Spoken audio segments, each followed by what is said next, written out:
thing that seems to be working right on my computer. Boom, bang, boom. Anybody in the chat? Anyway, yeah. Somebody want to drop this on Facebook that we're live? I did. Thank you. Hey, we're live. Excellent. Wow, totally just lost my train of thought. It's like that red light starts blinking and I lose everything. Tonight on the Geek Easy, we'll be discussing fandom in general, Star Wars, Star Trek, Marvel, DC, Justice League. whole lot of stuff. And a whole hour devoted to My Little Pony Friendship Magic. Gonna hit you with a brick. Do me a favor. My Little Pony. Stop it. My little bricky. Yeah, I bet you I'm the only one here that's actually seen the movie, though. Well, Yes. you got little kids. I do. I have my daughter. You had to go. Is that the one where they get turned into girls? No, that's on television. What? They do. There's if we're gonna talk ponies, we'll wait until after the opening credits, then we can talk ponies. Oh God, no. We The gonna talk following ponies right after Ponycast this, folks. is... A little bit of ponies. You want some ponies? You know what? We're gonna devote an entire hour to Bob's Burgers and why that show is the best thing on television. But we'll be right back. Podcast is intended for mature audiences. The opinions expressed do not reflect this station or any affiliated partners. Listener discretion is advised. Ladies and gentlemen, welcome to the Geek Easy.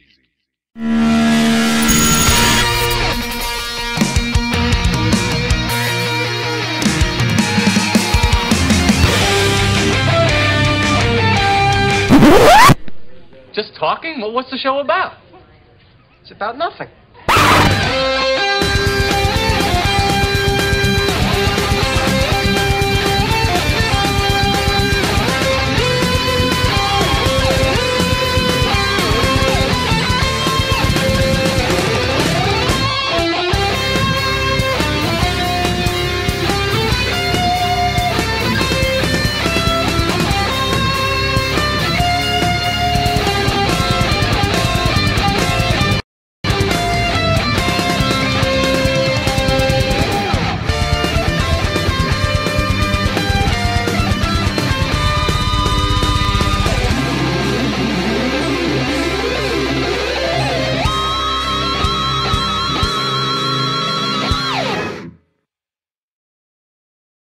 Hey, it's over. Why does it go back to the beginning? It's not supposed to do that. Makes me look unprofessional. Well, dude, just look at you. You're already unprofessional. I am unprofessional. It's alright, we all have a face for radio. Yes. So we're gonna talk ponies? Totally. Okay, real quick. There is a pony show where they get turned to humans. For some reason, they end up on a planet where there are multicolored humans, and they're all based on the ponies. Don't ask me why. My daughter watches them. I've caught little bits of it, and it's like one character, Twilight Sparkle, gets sucked through some vortex to this world where it's a alternate universe where all of her friends are there, except they're these human characters, but they're all the same colors. Whomies? Oh, you mean Equestria Girls? Yes, Equestria Girls. But the movie, no, they got turned into mermaids in that one. My Little Mermaid. I will say the movie was. I mean, it was up there with the Peanuts movie for being completely benign. It was a little more on the good versus evil side, but it was benign, almost to the point of being boring. Peanuts wasn't boring though. Peanuts was a good film. I like Peanuts. Are we going to talk about what we're going to get tomorrow? Oh, what? Jurassic World. Do. Actually, I'm looking forward to seeing that trailer. So I wasn't sure. I was like, another Jurassic Park movie. I mean, what are they going to do different? Well, I guess we're going to find out tomorrow. Yeah, really. What more is there to do? This time she's going to take the heels off. Apparently, from one of the previews I saw, and because this is a great thing to put in the little preview behind the scenes thing that makes a spoiler, they're blowing up the island. Yeah, trying to get the dinosaurs off beforehand. Because, that's what you need to do. Yes. No, guys, just quarantine the island. Never Surround it go with back. mines. You know what? I think Jurassic Park, because this is a good segue. into the other stuff. And with this, we'll segue back into Jurassic Park, or we'll segue into it. But when I really think about it, of the fandoms that are out there, because I want to talk about fandom in as a whole today. We've done it Everybody before, but it's grab really your it's getting popcorn. bad. Jurassic Park doesn't have a split. It has fans. It doesn't have rabid fans like Star Trek or Star Wars or anything, but it's got fans, and no one seems to be at each other's throats about which is the better film or anything. They're all pretty much in agreement, and people just go and have fun watching these movies of dinosaurs eating people. Because they're dinosaurs and they're eating people. Maybe it's the Although dinosaurs. you'll have plenty I of don't know. discussion about, some of the characters and such, but otherwise, no, you don't have this rabid. You don't have. I mean, whatever. and you know what? As much as I rag on Firefly, it's another one of the fandoms that, if you're a true fan of Firefly, there's no who's a better character and blah blah blah. You don't see that kind of. Everybody's a venom fan that of is thrown. Firefly, except for Adam. I think the reason that you don't have those kind of discussions because we didn't have enough of it to really True. build up those, build up the characters. We got a lot of character development. Don't get me wrong, but all the same, it just. I mean, You just like the show as a whole because they worked well together. They had good chemistry together. I mean, aside from the technical issues I'm having with my hardware at home, with work and computer stuff, causing major headaches for me and loss of money over the past couple of days, for the past week, it has been a bombardment of just negativity on all fronts. Whether it's Marvel versus DC, Star Trek versus Star Trek, Star Trek versus Star Wars versus Star Wars, all of it is just the amount of venom. It's like, you know what? What the heck? It's getting ridiculous to this point where people are, physically threatening each other and stuff like that, and just the total assholeness that happens. Well, you got people going after Gabe Kohner because he dares to point out that Shatner probably doesn't run his own Twitter. He probably doesn't. Well, we know that, but people are attacking him like, how dare you disrespect Shatner like that? And he's not disrespecting Shatner at all. Yeah, it's just a ridiculous thing, and it's like made up feuds and all this kind of stuff, and it was like, I think the biggest ones right now is because of Justice League, and we'll get to Justice League because I know Jim's finally seen the film. But Justice League, it's like these people come out of the woodwork to piss on something else, somebody else might like. And I actually posted a couple of times in like CBR's Facebook page and on Comic Book's Facebook page because they were bringing up Civil War and Batman versus Superman. I was like, when you really break it down, they're the exact same film. Bad guy doesn't like doesn't like good guy, gets them to fight against each other. That's the gist of both stories. It really is. And the bad guys' plots are both ridiculously complicated and convoluted and rely too much on happenstance. And actually, if you really want to get down to it, Luthor was the only one with a contingency plan. It's the trappings, how it was, Exactly. put together. It was in the the first trappings and all that kind of stuff. They even had the mommy issues, the same kind of thing. But it was, and then all of a sudden I was like, you're just a DC fanboy and you must really sit there and do things. You must seriously fornicate with Warner Brothers. No, I'm being nice. But it was just like, really? Are you 12? It's like somebody can't. I want to know why you were having a conversation with hipster Kermit. Well, I think that's basically what's on there. Hipster fan here. Well, there are two types of voices I'll do for this. One is the guy from Bob's Burgers, what's his name? Oh my god. The dude at the counter all the time. What's his name? Teddy. Oh yeah, you gotta do this right now, Bob. You gotta do it. That kind of stuff. And then there's hipster Kermit. They're very similar, but either way. Kermit the Frog here. I was into it before you were. I don't understand why DC can't be as good as Marvel. Why is Marvel so bad? That's that kind of thing. It's either Kermit the Frog or Raymond Ramon. Or Raymond, what's his name? Whatever his name is. Oh, everybody loves Ray Raymond. Romano. Ray Romano, there you go. Hey, what are you doing over here? Yeah, well, I don't like those guys. Or was it John C. Reilly? Who actually sounds just like Kermit the Frog if you really listen to him. But I don't understand it, and I don't, and it's bugging me because it's like, you know what? I just want to go watch Star Wars, and I don't even know if I want to talk about it anymore because you know what? People are pissing me off. Yeah, the toxicity in fandom does seem to be peaking. Nobody can just enjoy anything anymore.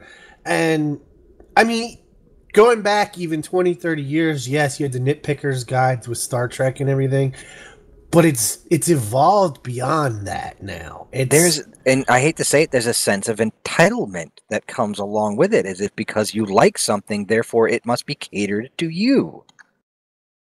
And that's the problem people are. That's the biggest problem I have. Well, I this and I that, and I've been a fan for 20 years. I don't care if you just started watching the show yesterday. Well, the one that doesn't get me is all these people that act like because they don't like something, that means that nobody else should like it. But that's pervasive all throughout society right now. Oh, I understand that, but there's a difference between something being definitively bad and you simply not liking it. True. And there's U-Bowl movies, and then there's the DC universe. Well, and I'm going to say it right now. Aside from Suicide Squad, which even I can go back and watch it and still like, oh man, this is bad, but I can still watch it. There is not a comic book movie out there, aside from maybe Thor: The Dark World, that I will not sit down and watch again. I will watch the Daredevil director's cut from back in the early 2000s. What about the like 1990 Captain America movie? For nostalgia reasons and for the campy side of it, I actually own it. And do I watch it all the time? No.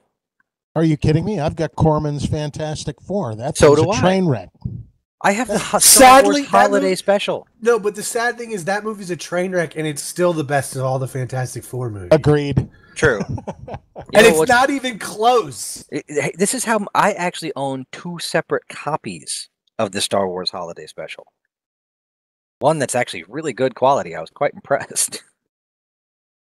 But either way, it was just like that. I mean, I remember a friend that Wolfie and Jim and I have on Facebook posted something about the holiday special, and I love that he is there with me. I mean, every year I watch it. Every holiday season I watch it right around the November 17th Life Day time, and he does the same thing. And I was just like, it's nice to know that there are other people out there that do it, and it is so bad it's good. It really is. It is amazing to go back and look at what entertainment was in the late 1970s and realize how far we've come from horrificness like that. The Boba Fett segment's not bad. No, the cartoon's probably the best part of the whole thing. That's the best part of the whole thing. But then on the other end of the spectrum, you've got whisk, stir, whisk, stir, whisk, whisk, stir, stir, stir, whisk, whisk, whisk, whisk, yes, stir. Yes, you do. Harvey Korman in all his different roles. B. Arthur singing. Oh. Yeah, that's tough to get through. It is. Side note, the animated section of that was created by a Canadian company that that almost bankrupted itself, making pretty much a cult animated film called Rock and Rule. Yes, they also did the Droids series. Yeah, that's how they saved themselves. They did a lot of Saturday morning cartoon stuff. Yes, they did. And the Droids cartoon series was just as bad as the holiday special. There's a lot of things out there in the sci-fi verse that I'm not a big fan of, but I can recognize most of them as having redeeming qualities and simply not being for me. There's very few things that I will say something about somebody enjoying, and usually I'm just messing with them. But man, some of these like me with Firefly. Yeah. But wait, you've been messing with us this whole time? Yes. Some of these people, it's just like it's almost like a religious experience for them. I think this is just me hypothesizing here. I think the reason why why some people get so wrapped up in it is that it's their escape and something that they really truly get into, and it's so much a part of them that if anybody even so much as make some kind of critique about it, take it as a personal attack. Even though that's not what's going on, they just because it's their escape, it's their thing, they can't help but react that way. Now, granted, I'm not going to say that this is happening to all of them, because that would be ridiculous. But the ones who are probably the most stringent, the ones who take it the most personal, that's probably what's going on. Well, I think some of it also stems from, and this is something we've noticed with people like, Robert Meyer Burnett and everything. There's this sense of trying to be a gatekeeper because of the expansion of geek and nerd culture the last few years. It used to be certain things were like a special secret for you and your friends. And now everybody knows about this stuff. Everybody has an opinion. Everybody talks about it. Yes. As we say here in our online podcast. Yeah, well, Geek Chic. Well, that's just it. But we comment more on. I don't know. I would hope to think that most of us sit on the outside fringe, looking in on all of this. Yeah, I don't think any of us are newcomers to geek culture. No. Yeah. And I don't. All you other guys need to get good. Yeah, get good. More power to somebody that finds something geeky that they like that a few years ago they wouldn't get into. I want things to be mainstream to an extent. I mean, I don't want them to lose what makes them special, but I'm not going to try to block somebody else from enjoying something or put them down because they're enjoying it in a different way than me. I know, but it to me, it feels almost like a sociological pandemic where everyone has to be so contentious about their point of view on everything. Jim, that kind of pisses me off you say that. Well, I'm sorry, but that's how I feel. See, Adam knew where I was going with that. Case in point, Star Trek and Star Wars. Those are. I mean, we talk about those a lot on this show. And the fandoms, those are probably the two biggest fandoms in sci-fi, aside from Doctor Who. The rift in Star Wars started after the prequels. The rift in Star Trek, I think, started during the Next Generation phase and only grew bigger. Well, the problem is there's multiple rifts in Star Trek. Yeah, Star Trek is so fractured it's not funny at this point. But Star Wars, I am somebody right now, and I can get in this conversation. I've had this conversation with you. I've probably had it in here with you guys, and probably on the air before. I can watch all of Star Wars, all of it, and not have a problem with it. Yeah, same. And everybody's like, well, how can you watch the prequels? They're such. I was like, what? They're Star Wars. That's why I can watch them, because it is telling the story of what happened before the original trilogy. Well, you want such bad this and such bad so. Yeah, if you want to get into a discussion on their individual merits, sure, prequels from a storytelling perspective, probably not as good, but they got it. Their best was probably Revenge of the Sith. Granted, everybody's going to have their own opinion, but still, True. You want to argue that's fine, but you can't. I don't cut them off. I don't say straight up prequels. No, I'll never ever watch that. I'm not gonna lie. I struggle with episode 2. Most people do. It's a fair one to just struggle over. I'm not saying like I skip it, but yeah, I have a hard time with episode 2. But yeah, it's Star Wars. I mean, it's like going back and watching these films now, a decade later, the prequels and stuff, and 3 decades and 4 decades after the originals. It's like visiting old friends that you see every day anyway. But I mean, because I can literally watch the original Star Wars every day and never get bored. But it's like going back for the familiarity is cool. And there's always something I still catch. Now, not in the original trilogy as much as the prequels, but there are little nuances that I'm like, oh wow, why did I not catch that 75 viewings ago? And little things that on the surface you won't notice at first, but then all of a sudden you're like, oh, okay, that kind of makes sense now. Because some of it really is. I mean, as much as people crap all over George Lucas, which is another thing, all of a sudden George Lucas, the creator of the one thing that you like, is the worst thing on the planet for the one thing you like because of what he did. In your opinion, he didn't write the story that you wanted, so therefore he's a horrible man. No, he wrote the story he wanted because it's his story to tell. It's like, you want to write your own story? Write your own story. No, I'm not going to lie. Episode 1 has a special place in my heart. First Star Wars movie I saw in theaters. I saw it 6 times, I think. In theaters. It's still Star Wars, though. I mean, it's got spaceship battles, it's got lightsabers, it's got an awesome bad guy. Episode 1 is, yes, the tax stuff is convoluted. And Jar Jar can be very grating, but Episode 1 as a whole is not nearly as bad as some people want to portray it to No. be.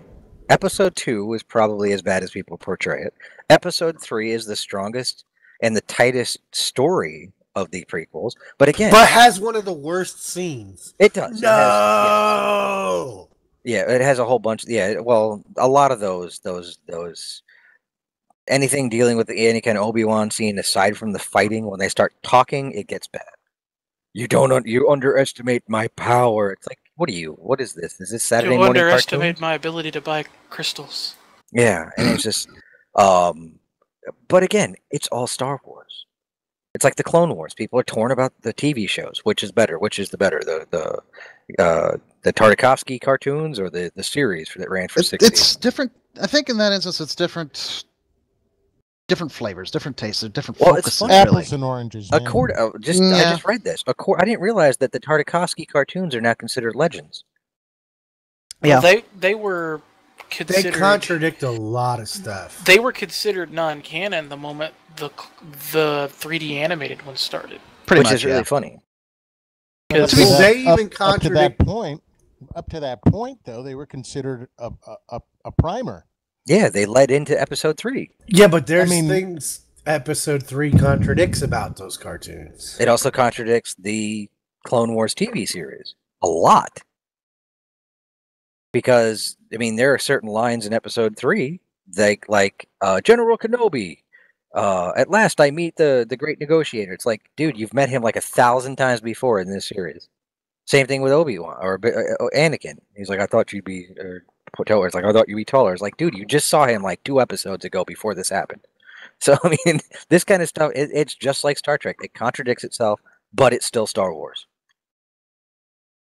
Losing sleep over something, like people losing sleep over Discovery and getting into shouting matches online or in person over Star Trek Discovery and whether or not it's real Star Trek or not. It's like, so either you like it or not, but that's cool. Why you got to yell at somebody for liking it? And now we've got this whole Tarantino thing. Oh yes, that's my the biggest God. one. So as far as I know, that still hasn't even been confirmed. Right.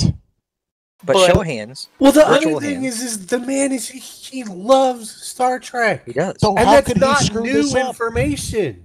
Right. JJ admitted that he didn't like Star Trek. He admitted it in an interview with Jon Stewart. Jon Stewart told him to apologize. Yeah, Jon Stewart said, I saw your mouth moving. All I heard was, I don't like Star Trek. I figured everything you said after that was an apology. So, which is a great comeback.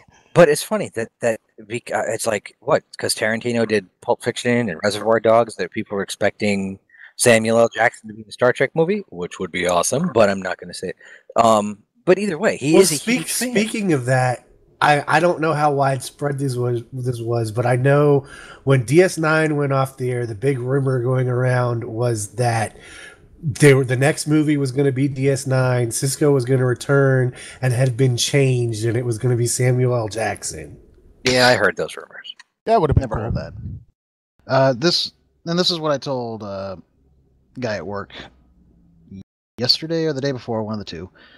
I'm not sure. Anyway, whenever the news came out and we talked about it, my personal opinion is I don't think Paramount's going to let Tarantino direct it. Probably. Because his style of storytelling. I was like, I'm not against Tarantino in and of itself, but his style of storytelling doesn't really fit Trek. Now, maybe he can change things up, and he's clearly, a talented director. It's highly possible he could, but his overall storytelling method just doesn't really fit Trek, so I don't see them wanting to let him touch it. Granted, he could be just pitching an idea right now, and that means nothing. They pitch ideas all the time. Well, actually, his method of storytelling with jumping, some of the stuff he does where he jumps around in the story and everything, would work perfectly if it's a time travel story done right. Right. Maybe, I suppose. Although there's no trunks, so I guess you'll never get a trunk shot. True. Unless he does it from the shuttle bay. The ultimate trunk. Pleased in the first JJ Trek there was some jumping around because it was a time travel story. Okay, here you go. this is what happens when you get a true Star Trek fan making Star Trek. You get the Orville. Yep. And the Orville got picked up for a second season. It's growing a fan base, and people are enjoying it. And McFarlane is huge Star Trek fan. And Tarantino has come out many times saying how much he loves Star Trek and sci-fi in general. Ooh, big thing. McFarlane smokes occasionally. Seth MacFarlane? Yes. What? Yeah, and? He's bummed cigarettes off of Gabe a few times, apparently. Oh. Okay. Apparently that's huge news. Heard But it, folks. considering the guy's got Alert the media. Considering the guy's got golden pipes and makes money with his voice, it is a little surprising. Dude, Sinatra smoked like a chimney. Actually, they all did. Start spreading the news. George Burns smoked his entire life. Yep. 3 cigars but every day. George Burns had a rough voice his entire life. Yes, he did. Say goodnight, Gracie. I don't know, but when he sang, it was okay. I don't think I've ever heard Ozzy George Burns sing. That's how he started, man, in vaudeville. I'm not arguing. I'm just saying I fun of don't it. think I've ever heard him sing. If you go back, and I know MeTV shows the old Burns downs, he sings every once in a while on there. And I'm a big fan of old time radios, so I mean I've heard him sing on the radio show and stuff. Well, he didn't exactly sing either. It was kind of a talking, singing sort of thing. And people made fun of the way he did it, and it was a running joke that George was a bad singer on the show. Well, just like Jack Benny was terrible at the violin. But and the cheapskate. It's not even just the singing thing. It's the whole thing. He makes a lot of his money being able to sound like different people. And it doesn't sound like he smokes enough to hurt that. It's just a little bit surprising that he still smokes. Well, but smoking will give you that deep and, pardon the pun, smoky voice. So that's how that works. Yes. Huh. But I think Tarantino. Back to Tarantino. I'm all for it. I think the reason Paramount wouldn't get him to direct is because his movies, while they have been successes, have not been huge. He hasn't had a huge hit movie since Pulp Fiction. And I thought the Hateful Eight was amazingly good. I have not seen the. No, Django's his biggest hit. No, Django didn't make as much money as Inglourious Basterds did. No, Django made more total, I believe. Really? One way to find out. Give me a second. There you go. I thought Inglourious Basterds was the bigger of the two. But either way, we're doing comparison. Inglourious Basterds had the bigger opening weekend, I believe. Even if he doesn't direct it, it is fresh blood with someone who knows the IP and knows the stories and knows how Star Trek works. And even though he has a different take on things, I mean, he's not Gene Roddenberry. He is, but I do believe he would do a really good job as a writer and producer on it. According to what I'm looking at, Django blows Inglourious Basterds out of the water by about $42 million. Oh, yeah, really? They made almost $500 million. Oh, okay. Well, $425 million to be honest. But and again, I've only seen half of Django, so. Oh, no wonder I couldn't find Inglourious Basterds. Okay, it blew it out of the water to a degree. I mean, it was 425 to 321 million. Okay. Yeah, they spell bastards wrong in the title. No. I misspelled the Inglorious part. Oh, I know. You know what? I got the other one right. This ties in with the whole fan thing and the fan eruptions over things and the way fans pick up on things. I honestly believe that the biggest scourge to fandom right now is Rotten Tomatoes. Because Rotten Tomatoes holds so much power over the movie industry, even though it is just a conglomerate and it's just a collection of the various reviews from around the country. Because of everybody goes there because it's all right there to see, and they look at that score and they're like, well, it's got to suck. And it's just like, well, these are movie critics. And the only way you're going to make a movie, I mean, honestly, I do believe the only way you're going to make a movie critic happy is to make an art film. which is why Logan made like everybody's Logan was long and boring. You in my are on opinion. the minority of that opinion. I am in the minority of that one. Same thing with Usually that's what was my it? thing. Get out of my patch. The Mad Max movie. Mad Max was a great action movie. Was it Best Picture worthy? Far from it. No. And everybody was like, "Oh, it should get Best Picture. It should get this. It should get that. It should get that." I'm like, it was a bunch of people driving cars backwards and then back to where they started. That was the entire movie. It was like a really expensive grindhouse kind of film. Yeah, really. and it was it gorgeous? It was beautifully shot. It Oh, looked yeah. incredible. But in Lord of the long run- Rings won, and it was just about walking. Yeah. Well, don't get me started on the Lord of the Rings one. Helicopter shot. No, CG helicopter shots. And that's another one. Everybody's all CG. And you know what? You know what, Alistair? You said how long is it going to take before they start defending the CG in Avengers? It's already started. Yep. It's already started, and it was like, dude, they're defending. It's like, oh, he looks like Homer Simpson. It is true. Yeah, so if he had a donut in his hand, he'd be Homer Simpson. If you put glasses on him and a little bit of hair on top, he'd be Hank Hill. Yeah, Thanos looks ridiculous. Yeah, I'm here to Almost as ridiculous as Henry Cavill's upper lip. Hustle, propane. Almost. But either way, propane accessories. That is not a reason to go like, oh, it's a crappy movie because the CG is horrible. Really? Spawn made money. True, it did. Excellent point. Spawn had the worst. I remember that got brought up in one of the comic book things. Oh, it's just like awful. which has the worst. The guy was like, "You forgot Spawn," and Spawn was revolutionary. I was like, "No, it's not. It came out 6 years or 5 years after Jurassic Park.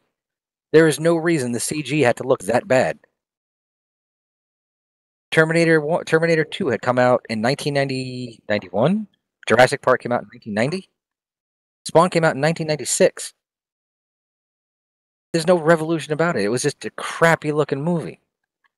The CG was shoddy at best. The Crow had better CG than that. Spawn came out in 97. 97. Okay, so it's 6 years after Jurassic Park. Made after Jurassic Park. Twice its budget. Yeah. But it had no excuse to look so bad. It had no excuse. Yet people heap praise all over that. And I know a whole lot of movies. I'm sorry, but there are scenes in Thor Ragnarok that are obvious CG. Yet everybody's like, oh, this, that, the other thing. So it's like, we talked about that. The scene where they're sitting at the cliff with Odin.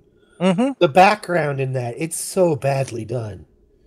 But it's like, nope, because it's a Marvel film, and all of a sudden Marvel can do no wrong. I mean, the conversation, what was the worst villain?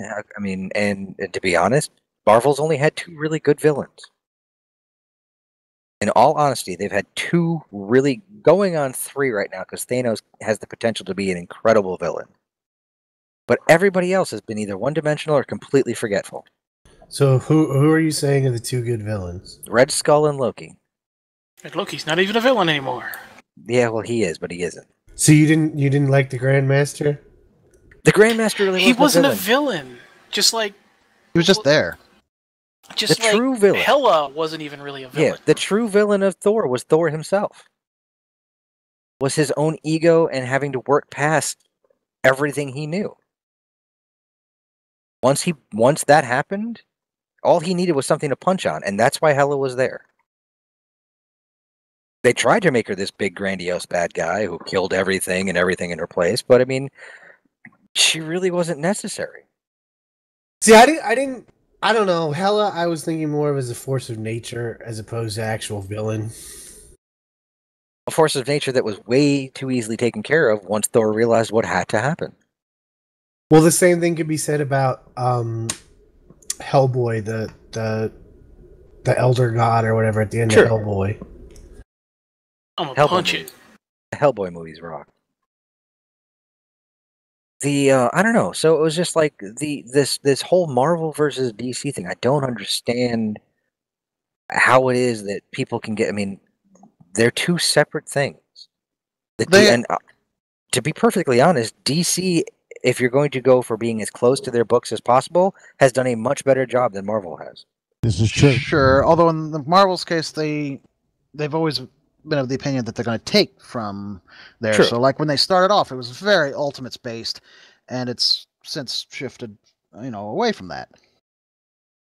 But either way, it's just a different way about it. It's a different way of going about things. And while Batman versus Superman has huge flaws, the same can be said about Civil War, even though Civil War is a better movie technically, I do believe. Well, one of the biggest problems with the Marvel movies is they always want to find a way to wrap everything up succinctly. Very formulaic.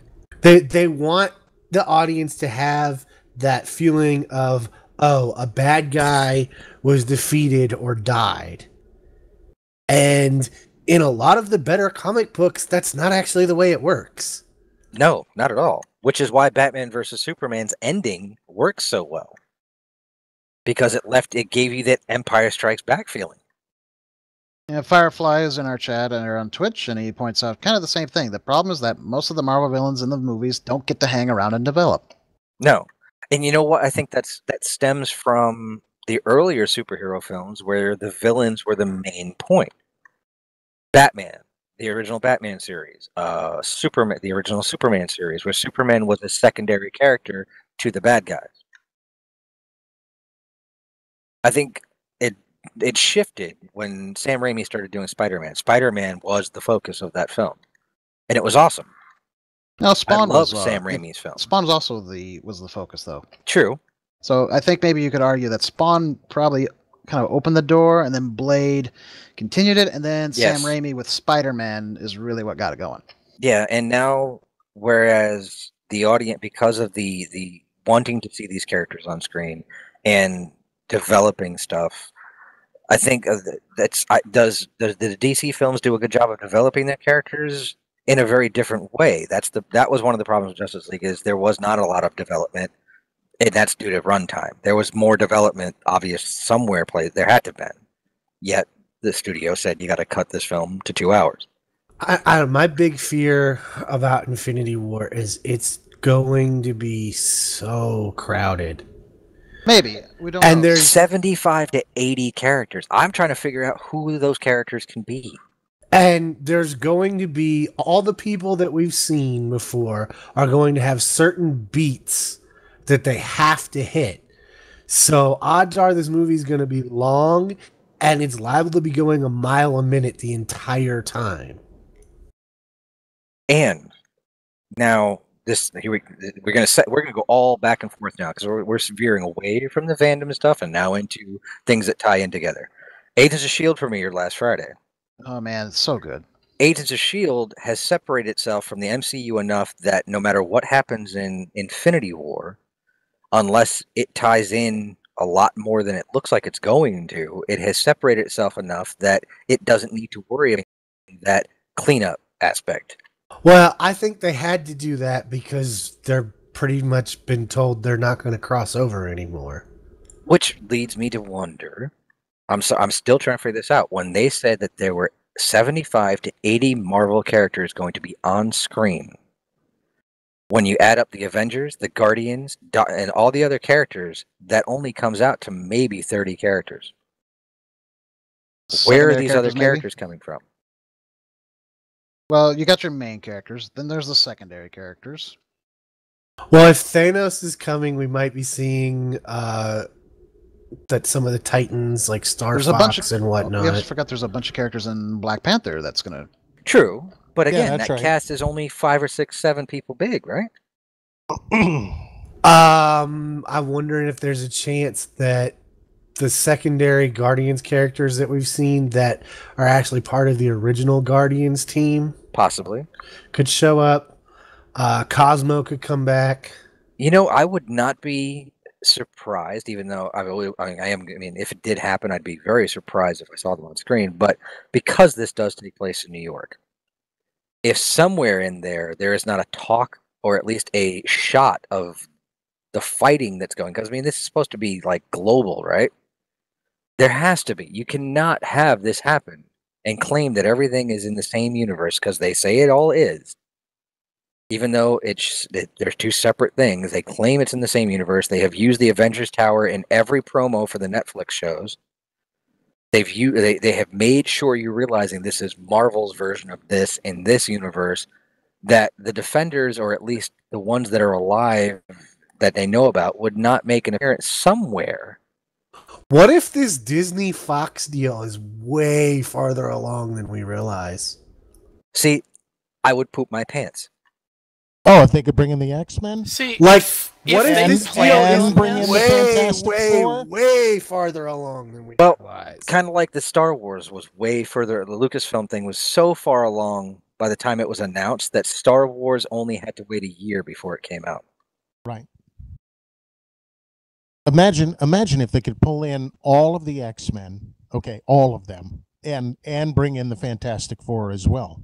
Well, breaking reality, and I've been saying this for years. That's what I'd like to see personally, because that would be your way to get Hugh Jackman and suddenly attack the Hulk. And honestly, it's possible in Infinity Wars without breaking any of the lore related to what's happened in the MCU, because the reality gem is going to be involved. Exactly. Yes. Which has been my point the whole time. Because this happens a lot in motion pictures. Things get announced, and all of a sudden it comes out 6 months later, and I know for a fact that it takes longer than 6 months to make a movie. Oh, yeah. And you see things like that. Oh, they just announced this, and they just announced that, and all of a sudden it's done, and you're like, wait a second, didn't they just say that was happening? And the movie's done, and they tell you who they cast, and they already knew all this stuff. It's like the Shazam film. The Shazam film, they keep saying, oh, it's going to be shooting, and they just cast this. No, they didn't just cast that guy. They just announced that they cast that dude. He's been cast for a while. Wolfie, you might have hit something, because that deal might be much further along than we have been led to believe. It could have been signed. They're just waiting to say, look what we did. And now this is what's going to happen, because it would give Marvel the ability to use all of those characters again. But it would also be questionable if it's going to be allowed, because you got, there's probably going to be some antitrust review on that. I was mostly spitballing. I think, though, that they're covering that by the fact that they're only getting certain things from Fox. They're not like getting channels and stuff like that. No, they're not getting Fox News. Still an awful lot. And essentially, power. I don't think it can really be considered an antitrust issue, considering they're basically buying back the rights to stuff they used to have. Right. Yeah, it's buying Star Wars and Marvel. Right, and it's just the cinematic wing of it anyway. So the only problem with that is Aliens now would fall under the tutelage of Disney. Well, they did for a little while. Nah. Either way, I mean, the next Alien movie is going to involve cockroaches. The next Alien movie is going to we'll talk about that later. Ridley Scott needs to stop. It's time to stop. It's like, dude, you made an awesome movie back in 1979. It was an incredible film. It spawned so much from it, but when in all reality, you didn't write that story. It wasn't yours. You didn't do a whole lot on that film. You just directed somebody else's story. It wasn't yours from the get-go. I mean, and James Cameron, in all honesty, made a better Alien movie than you did. But circling back, I think it's more likely that we'll see the TV shows, because you've got, Runaways now? You've got the Defenders. Now, AOS has separated themselves enough that we wouldn't have to worry about it. Maybe. You've got, what's the one with Squirrel Girl? West Coast Adventures? Oh, yeah.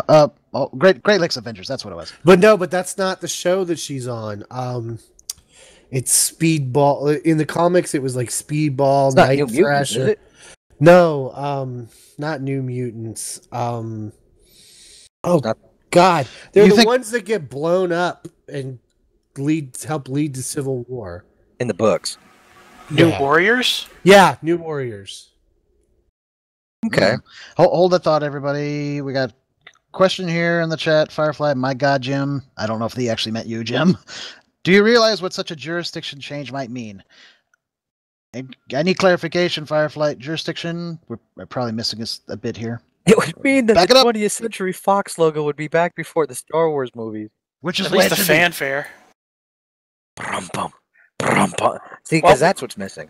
While we wait for some clarification from Firefly, there is one character I expect we'll see in Infinity War. That's Nova. Yeah. The reason for that is because this was in the trailer, when we see him put the space gem, aka the Tesseract, on the gauntlet, the power gem's already there. Yep.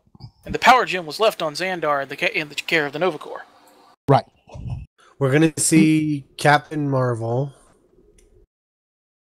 We We won't see Marvel because he'll probably die in the Captain Marvel movie. Firefly, thank you so much for the mental image of the Disney execs drawing straws to see who tells Vasquez she's, parentheses, sort of, a Disney princess.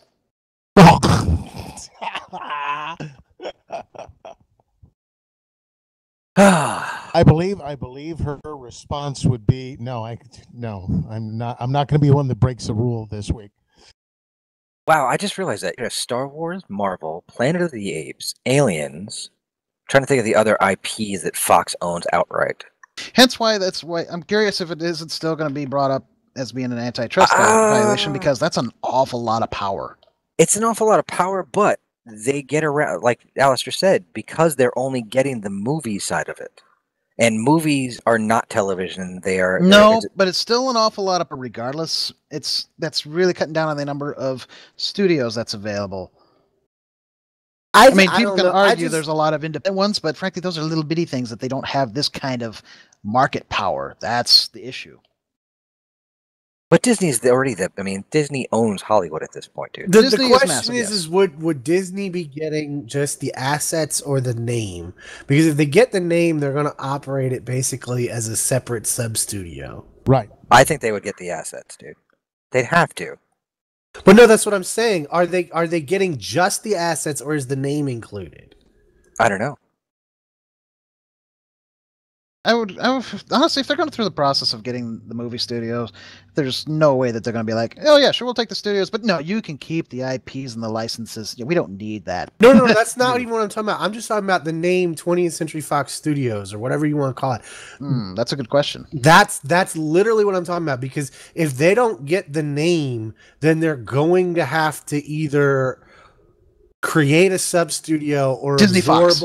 Absorb all these IPs into themselves. Disnox. They're not going to put Disney in front of Aliens. Fisney. Fisney, is that what you said? Fisney. All right, there's half our title. No, Dicks. Oh. And the bar just lowered. 20th century dicks. Oh my god. Right. No, 21st century. 21st century dicks. Oh. Okay, hold up. We got clarification here. Okay, so 20th Century Fox Film Corporation is an American film studio currently owned by 21st Century Fox. So I think that you could keep the 20th Century Fox.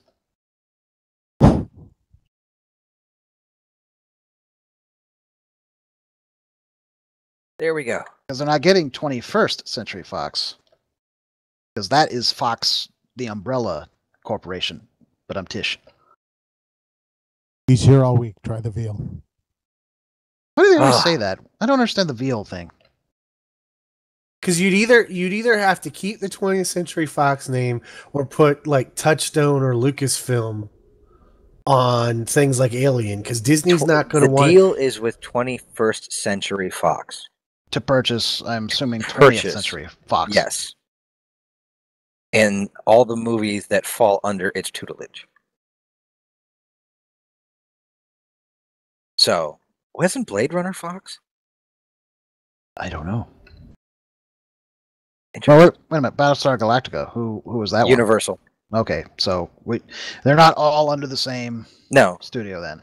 And technically, if you really think about it, Universal still owns the rights to the Hulk. Well, nobody's sure what Universal owns on that. Sony still has Spider-Man. That's theirs. Yep. But the deal was made that Marvel can use them, and they're using him correctly. Now, Marvel making a Fantastic Four movie makes me giddy inside.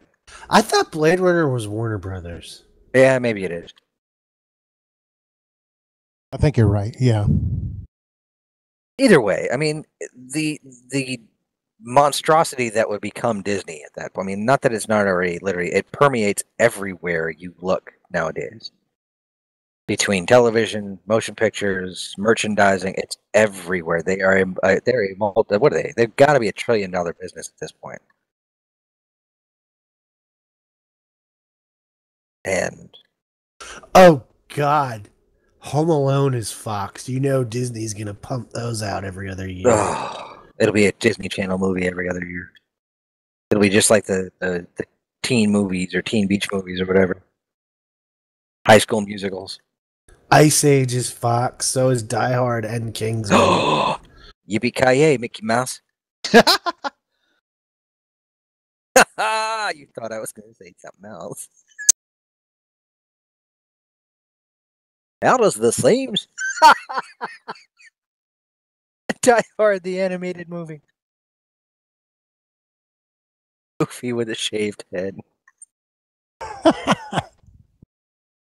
Now I got him. Now I got the machine gun. Let's see. They own the Muppets, don't they? Disney owns them. Yeah, Yes. Disney owns them. Yeah. My God, they own everything. But we'll see what happens over the next couple of weeks. Actually, they said by Friday we should know something, right? Very interesting. They're going to go after Paramount next. Watch.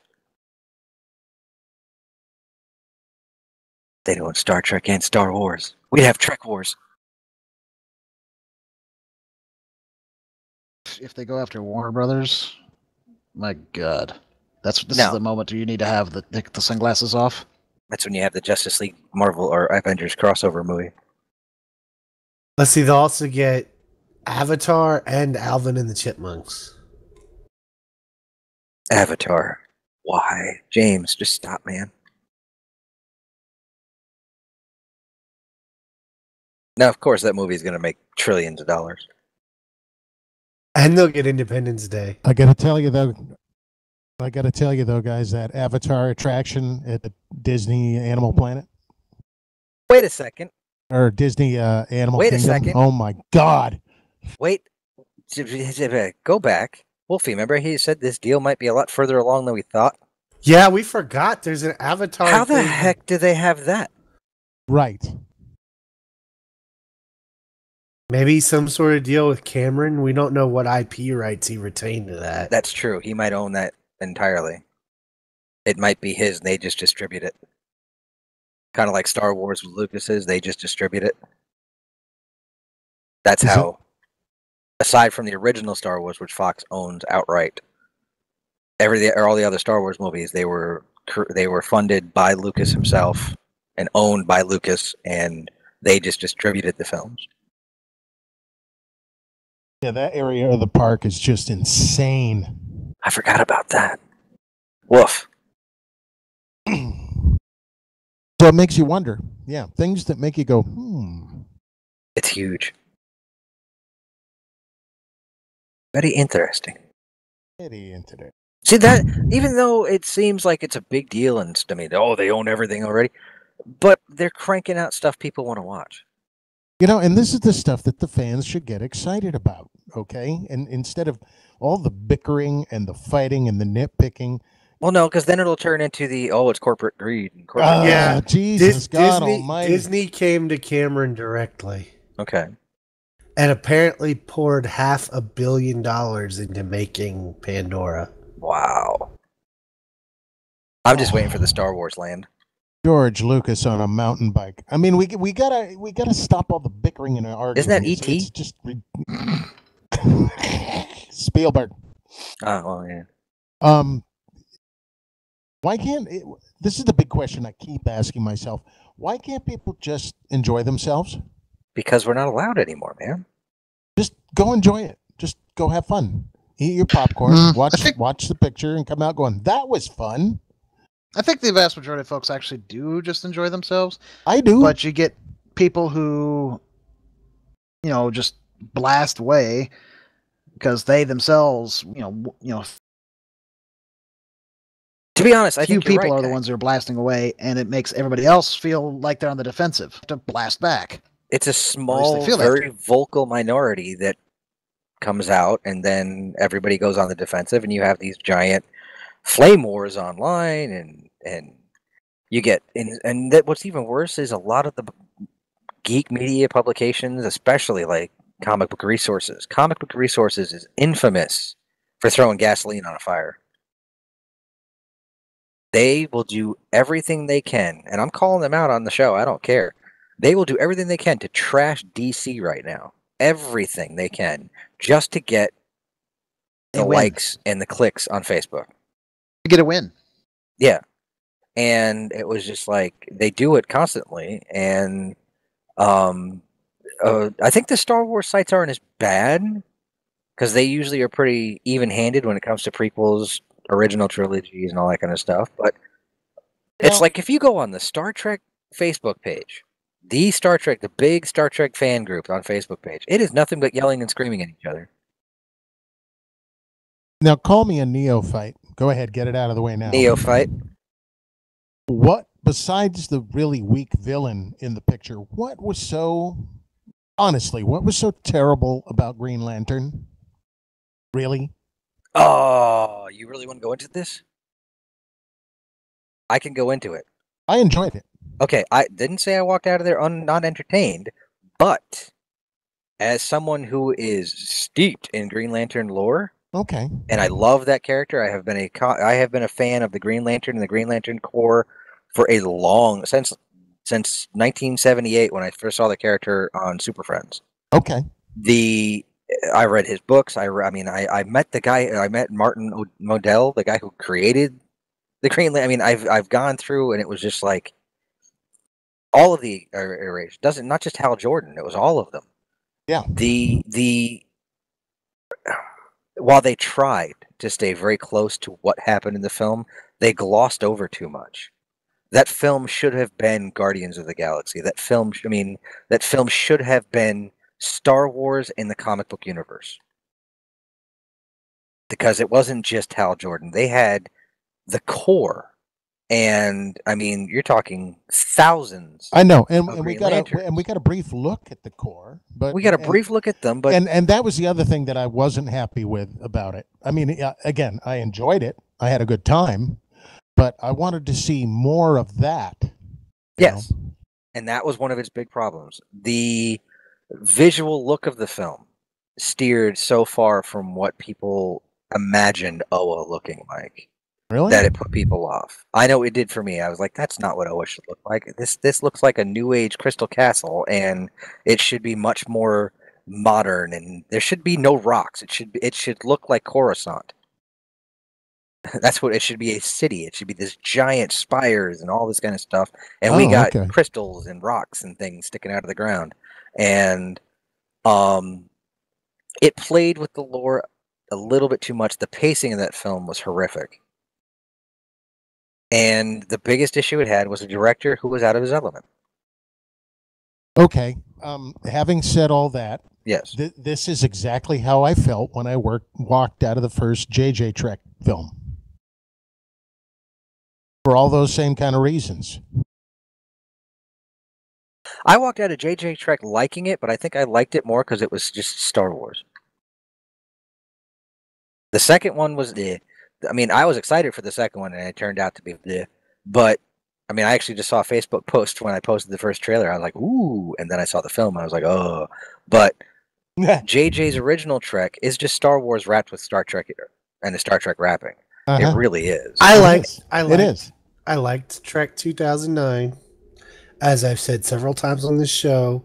Into Darkness as a Star Trek movie is terrible, abysmal. As a sci-fi movie, it's great. As a sci-fi movie, it's great. It's brilliantly shot, well acted, whatever. Now Beyond, I loved Beyond. Beyond was a really big episode. Yes, Beyond felt the most like Star Trek of all the JJ. Well, out of the three, yeah, and it's a shame that it took 3 movies to get its feet the way it did. I've actually been thinking on this. I'm glad I came back at this. If that's what you want to call it. Because I've been thinking on this for a bit. I keep seeing people complain about the fact that JJ Trek is a JJ Trek because it doesn't have any of the bits of exploration. And I sat down and I'm thinking, what Star Trek film does?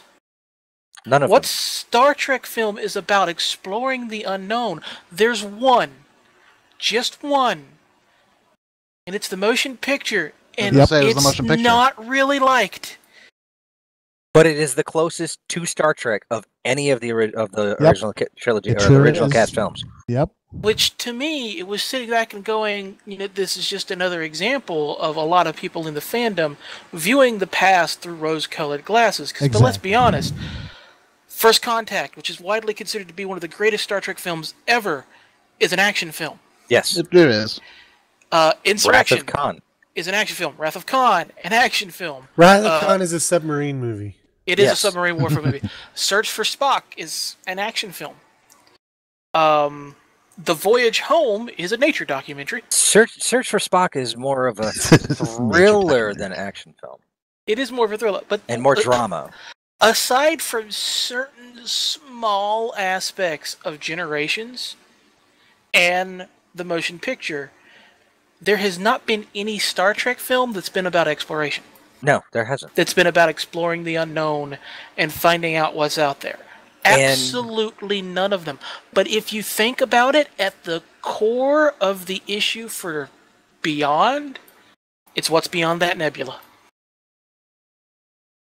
The exploration. It's when it's Federation versus Frontier at the core of it. Yep. Yes, there's a lot of action involved in it, but at its core, that's the entire point of it. Well, they were on their 5-year mission. That's what it was. They were already into their 5-year mission, and that was just one more aspect of it. And you're right. I know he doesn't listen to the show. I'm going to have to tell him. For our friend Wolfie's and Jim's and my friend Sean had made this comment that Star Trek: The Motion Picture is the greatest Star Trek film. And a lot of people flamed him for it. It's like, what are you talking about? It's the worst one. It really is the greatest Star Trek film. It is. If you go back and you think about it, as much as I love First Contact and Wrath of Khan, and honestly, I really like Nemesis too, but when it comes down to being Star Trek, motion picture is the greatest film we've had. Yes.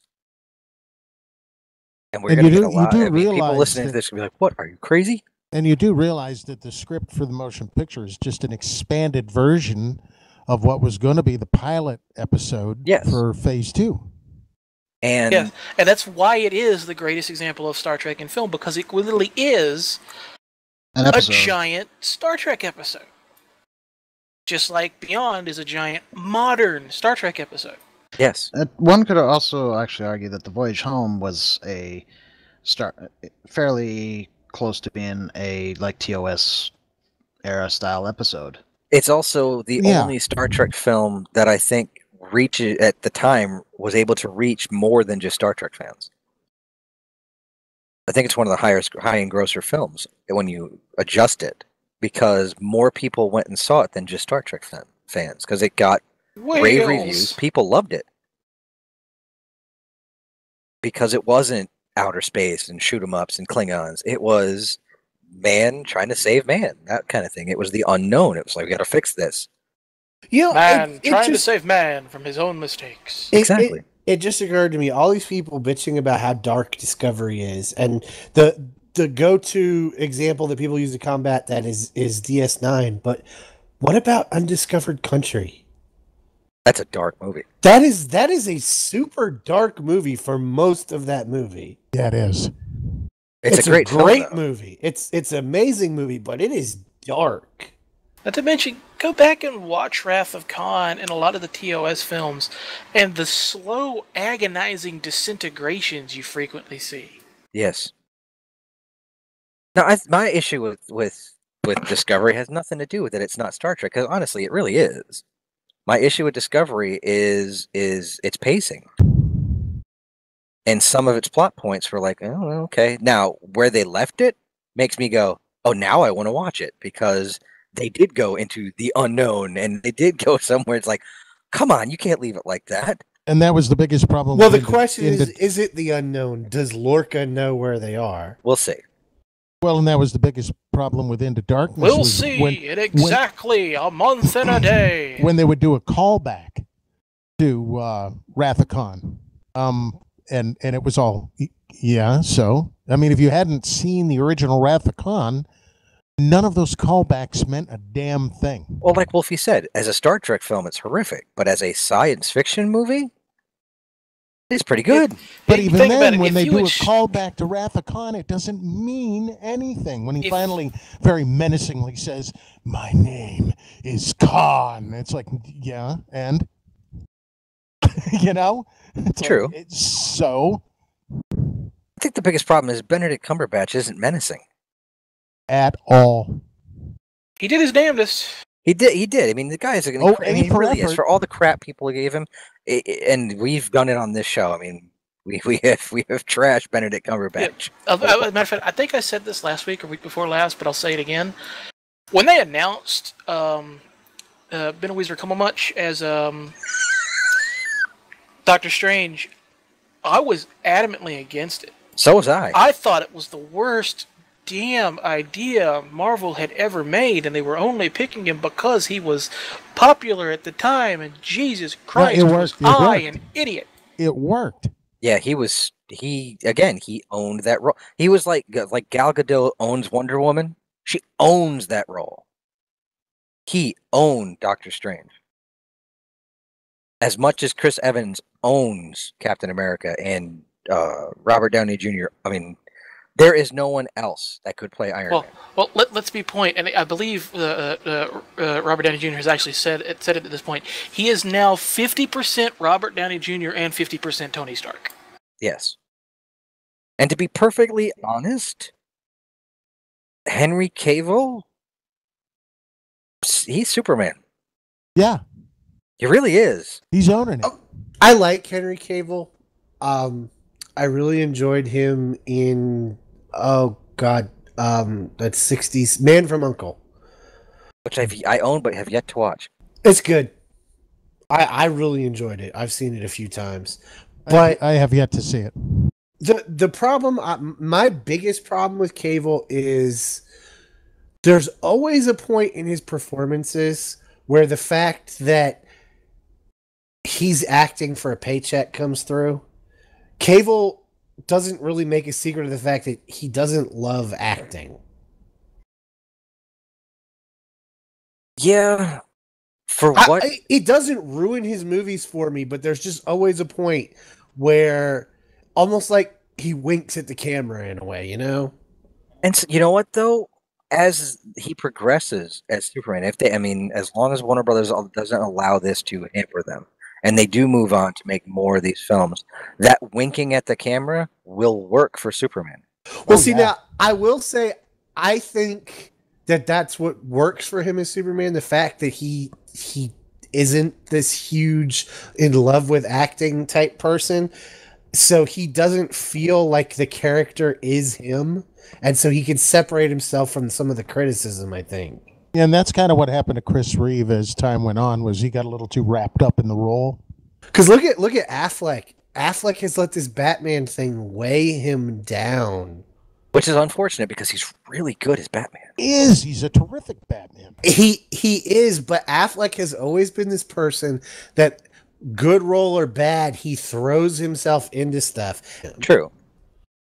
I really hope he doesn't step away, at least not for a couple more movies. Yeah, hang in there, buddy, because you're doing a terrific job. You know, Jim, you just saw the movie, and I think the consensus in here, it was a good movie. Tank thought it was forgettable at points, but it was a good movie. It was entertaining. I enjoyed the hell out of it. And the more I read about some of the original endings and stuff that was cut out of the script, had they left the dark side ending in, they could have left the film exactly as it was. Had they left that end credit scene where Steppenwolf, where the Boom Tomb spits him out on Apocalypse in front of Darkseid, and Darkseid kills him right there for failing yet again. Would you that say would have made that movie? Would you say there's that always the director's cut. was the 2 hour limit? Yes. Oh yeah. Again, Absolutely. Justice League got hurt bad. Whatever executive pushed that, I mean, I don't know what they were thinking. Well, it's because everybody complained. All the critics complained that Batman versus Superman was too long. Everybody, all the critics. If you go back to Rotten Tomatoes, I have a feeling that the reason that Batman again back to Rotten Tomatoes. I have a feeling that the reason that Batman versus Superman felt too long is because the plot just drags at times in that movie. Having just watched Civil War, I sat down and I wanted to watch it again because I was like confused at a couple of plot points, and one of my biggest things right there, and one of my biggest plot holes in the whole film, that's everybody kept bringing up how brilliant Zemo's plan was compared to Lex Luthor's. Zemo's plan is idiotic. It makes and that's exactly sense. it. I said it's an idiot. It was. But the thing about it is, the pieces of Civil War are good enough to overcome that. Batman versus Superman, while there's good pieces, they're not put together in a way that overcomes some of the other issues. The director's cut is so much better. The extended edition is so much better because it allows some of those pieces to unfold a little bit more. And it ties it together better. It really does. I think Eisenberg ruined that film. Personally, he's just a lousy Lex Luthor. Oh, the Martha thing is also just so stupid. True. That didn't bother me near as much as his foppy, fruity performance. It just didn't work for me. The Zemo plan, and a lot of people were saying that Zemo's plan works so well because he had everything planned out in advance. I was like, okay. He planned out in advance. The biggest plot hole in that whole story, the biggest one, is the psychiatrist. The one, this psychiatrist, this UN psychiatrist that would never have been allowed into a super secret building, government building, unless he had been vetted, ID'd, fingerprinted, and all this other stuff, yet no one knew what this man looked like.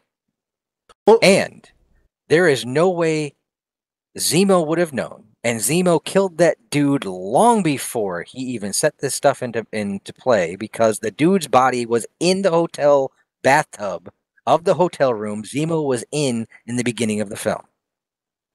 They just didn't show the bathroom at the point. They kept showing him in this room and speaking to German to the lady, beta, and all this kind of stuff. He was in that same room from the get-go. So he had killed the psychiatrist long before they had caught Bucky. What if they didn't catch Bucky? What if Captain America had said, you know what? What if Iron Man had said, you know, these Accords kind of suck? What if any of that had happened? It was all happenstance. Well, but the psychiatrist is the biggest plot hole. He just assumed that how Iron Man was going to react to things. True. But the psychiatrist that was brought in to interrogate or analyze Bucky, there is no way Zemo would have known who exactly that person would have been before any of this even happened, before he set any of it in motion, before he blew up the building, any of that. He would not have known who that person was. And if he did, other people would know who that man was, what he looked like, what his ID was, the photograph on his ID. He would have been a vetted person to be allowed into that building. Oh, you're right, but I mean, I'll also point this out. It's not like Indiana Jones is needed in Raiders of the Lost Ark. Yeah, that's right. And how did he survive on the submarine? Now, on the aspect of the Lex Luthor stuff and people saying that is ridiculous, Lex Luthor had a backup plan in Doomsday. Now, was that backup plan wrong? Yeah, because how was he going to control Doomsday had Superman actually been killed? But he had a backup plan. He knew that Batman would probably turn against him, which is why Doomsday was created in the first place. He had set it in motion that he would cover his bases. Did he cover them wrong? Completely. Did he have the outcome he wanted? Sure he did. But it's better than Zemo's plan, which Zemo's plan is as bad as the plan in the Bond film, where a train just happens to derail at the exact time when this dude is in the room with James Bond. Sorry. There's no way. Well, you know what? I'm going to plan ahead that this train derails at 12:45 into this room because I'm going to escape at this point. They could have killed you. They could have just put a gun to your head and shot you. It is James Bond. He has a license to kill. That being said, I love Skyfall. Oh, I think he knew that the train was going to derail because he set it up that way. Yes, but it happened to derail But what at the if there exact had moment. been no train in the tunnel at the time he's in the room? Yeah, I mean, it was the exact moment that he was in that room when the train derailed. I was like, well, there's no way you could plan that. There is no way. Yeah, there is. If you know the train schedule and you know where the train is going to be every second along its route. But you don't know when Q is going to tap the computer. You don't know when the virus is going to go into effect. None of that. He's just that good, man. Yeah. You've got to be willing to suspend some disbelief in any of these films. Oh, yeah. No, trust me. I know. I watched Skyfall 3 times before the train thing even clicked to me. But that's how good a movie it is. Skyfall is a great movie. That I mean, and you kind of get washed out because of the ending where you lose M. And I think I cried as much when M died as when the Enterprise blew up. But Civil War is good enough that even knowing how stupid Zemo's plan is, I kind of lose that when I'm watching it. And you know what? I can do that with Batman versus Superman. And I think it's more of the fact that the 5-year-old in me is watching these characters alive on screen. It's the geeky, the little boy inside from watching the cartoons and reading the comic books, finally getting to see this happen on screen. That's how I was with Justice League. It's like, yes, the movie flawed, sure it is, but man, I got to see the Justice League on screen. I'm not going to lie. Into Darkness is the closest I've ever come to walking out of... No, I take it back. I walked out of the Newton Boys, but that was... because it wasn't what I thought it was at all. But Into Darkness is the closest I came to walking out. And yet, if I'm in the right mindset with enough liquor in me, I can watch that movie. I just have to disconnect from myself. See, I mean, like, I could watch Into Darkness. The movie that, for me, because it was my childhood, that this was, to me, what Star Wars or Star Trek and Transformers is to Adam, was TMNT. Oh, I knew you were going to say that. I knew it. I still haven't seen that. As I look up at my Teenage Mutant Ninja Turtles 2, The Secret of the Ooze poster and pray for forgiveness. Wrath of Khan, man. I had Wrath of Khan on beta, and I watched that movie all the time. Wrath of Khan just works so well because... Before I even really understood it, before I'd ever even seen Space Seed, it was one of my favorite movies.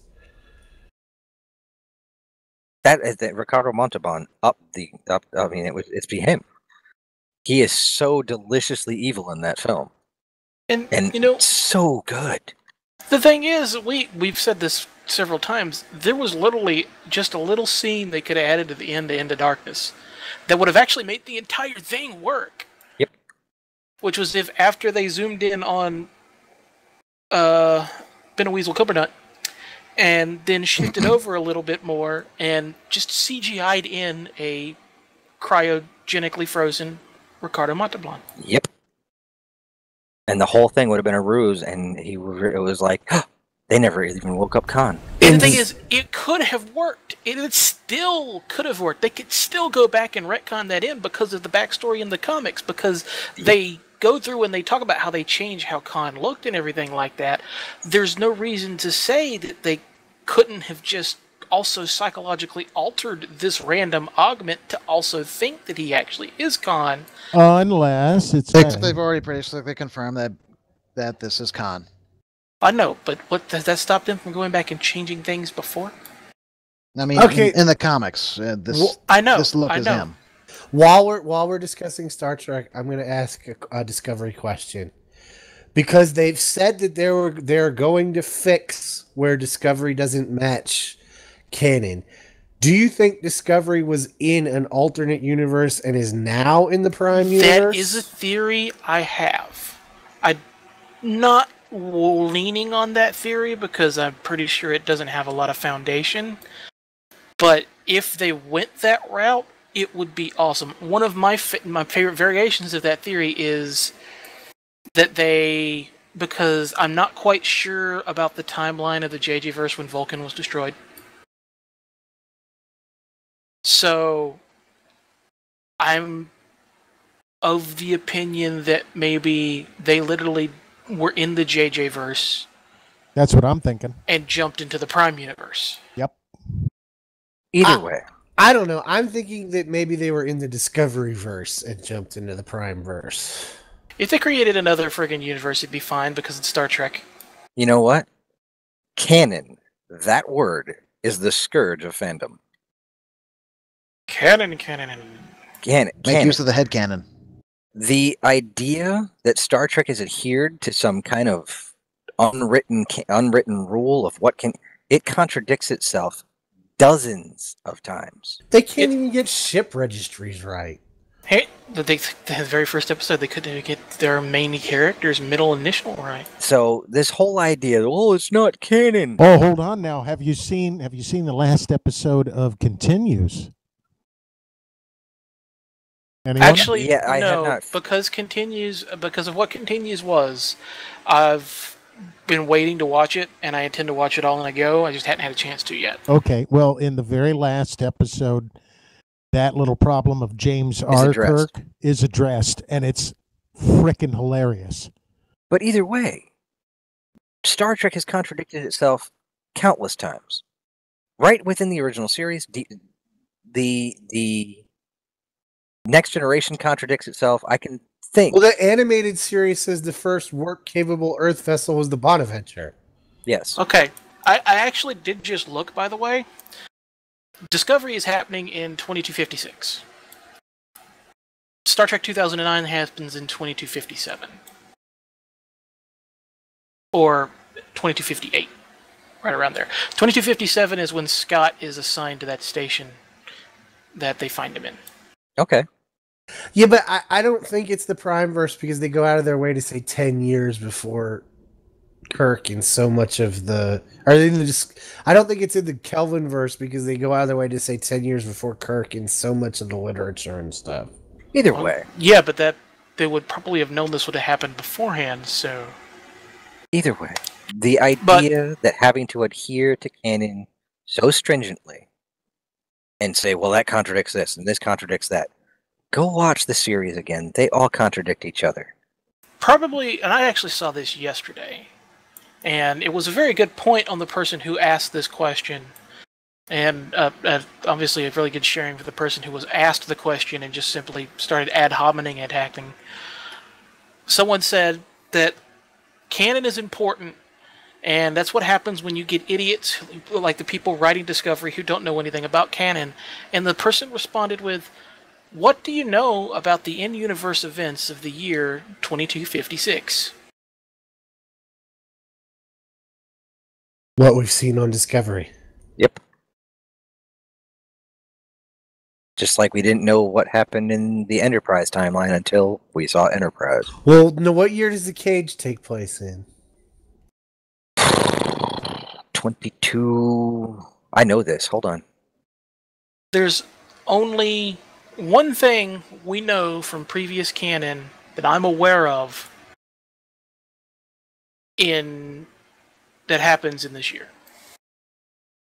This is the year that Bones McCoy breaks up with Nancy Crater. That's it. Isn't it 60, 61, 22, 61? Because it was mentioned in the Mind Trap. 60... Let me see. The Cage. Discovery? 2261 or 62?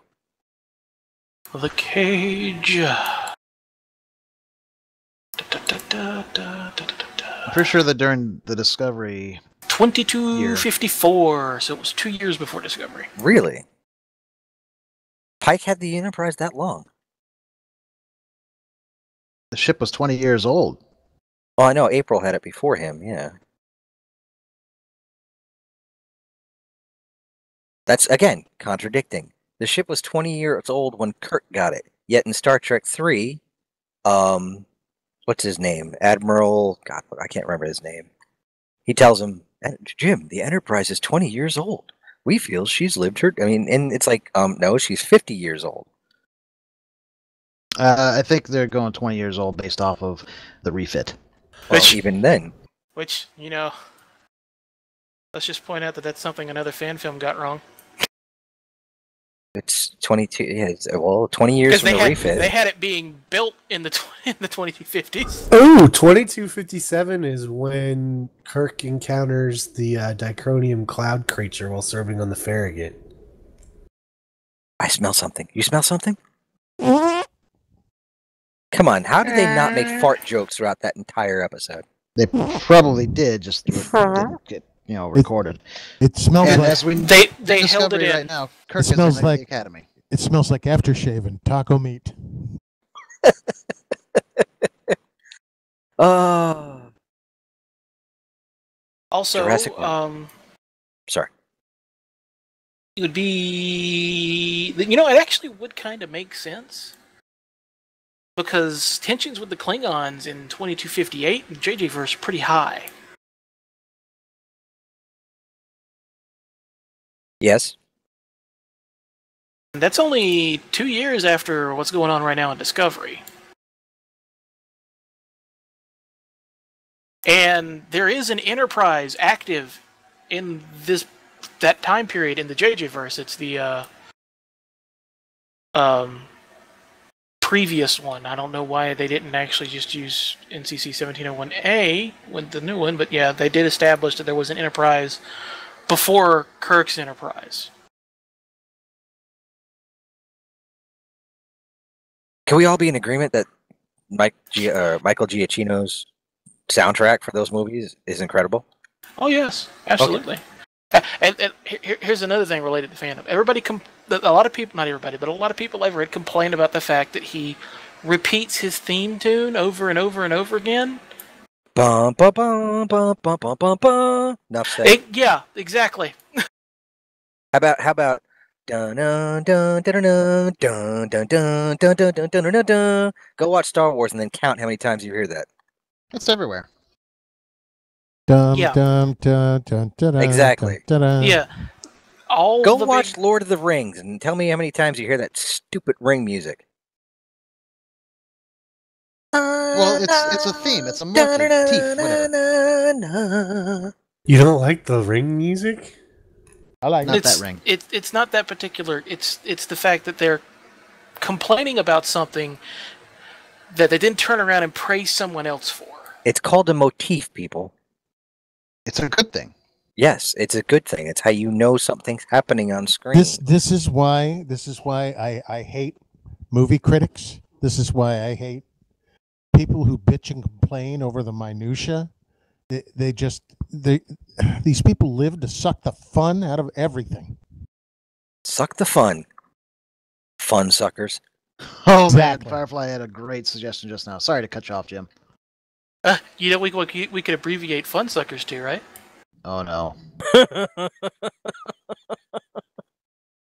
Anyway, Starts with Firefly ends. suggestion. Starts with F and ends with UCKER. Oh. And it would fit. It would. F-U What did spells Firefly say? fun. Sorry, Tank. We interrupted you. What did Firefly say? 'Cause I'm There's not so much interruption going on. Everybody, shh. Yeah, that's what that feels like. Quiet on the set. Quiet, everybody. Shut up. You're fired. Can't fire me. Oh crap! Yeah, you're the one who's actually broadcasting it. Anyway, Wait a Firefly minute. Suggested. Son of a! I have the power to kick you, sir. If we ever did this live, we'd be so lost. We have no ability to kick each other. Well, we can literally kick, but we don't have the ability to kick them out of the room. Ow! And it's not quite Still the say same. you Anyway, can't kick that high. Yeah, Just get along nice with it, try, Tank. buddy. Get on with it. Get on with it. So Firefly suggested he wants to hear a Star Wars soundtrack performed by Metallica and the San Francisco Symphonic. Oh my god. That'd actually be pretty What? amazing. What? Have you ever heard Metallica do this in their symphony album? Yes. It was fantastic. Oh, They've actually, and there is recordings of not only Metallica doing. I think Slash has done it. He did the Godfather theme, and he also did the Skywalker theme. Metallica's done, I think, the Imperial March. I'm not sure about that. I can't get any confirmation about it. I have a copy. I'm pretty of that. sure they did the Imperial March. Again, I can't get any confirmation anywhere. I can't find it. If someone can find it for me, by all means, point it out to me, just because I want to confirm if they did or didn't. Keep talking. Oh, yeah, you're looking? What are we looking Yeah, for? anyway. There's Metallica doing the Imperial March. There's several Kirk- different recordings out there where they say they did, and honestly, I can't find a confirmation where they did. They're It's not in usually any of them. mixing. They're usually mixing it up with that metal version of the Imperial March from one of the games. And that might be the case. I mean, it sounds great, but again, everybody that I've seen says it's Metallica. I can't actually get a confirmation because Metallica doesn't I'm produce looking anything like that. at a recording of a live performance in Rio 2013 where Kirk, the guitarist, is doing the Star Wars theme. You know, they never actually, that I'm aware of, put out like an album of just covers. Not really. He also apparently also does the Imperial March, yeah.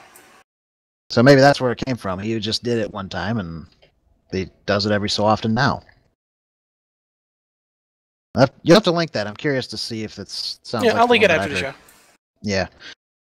So yeah, I mean that would be pretty awesome to do Star Wars soundtrack performed by Metallica. Although that would have to be Rogue 2.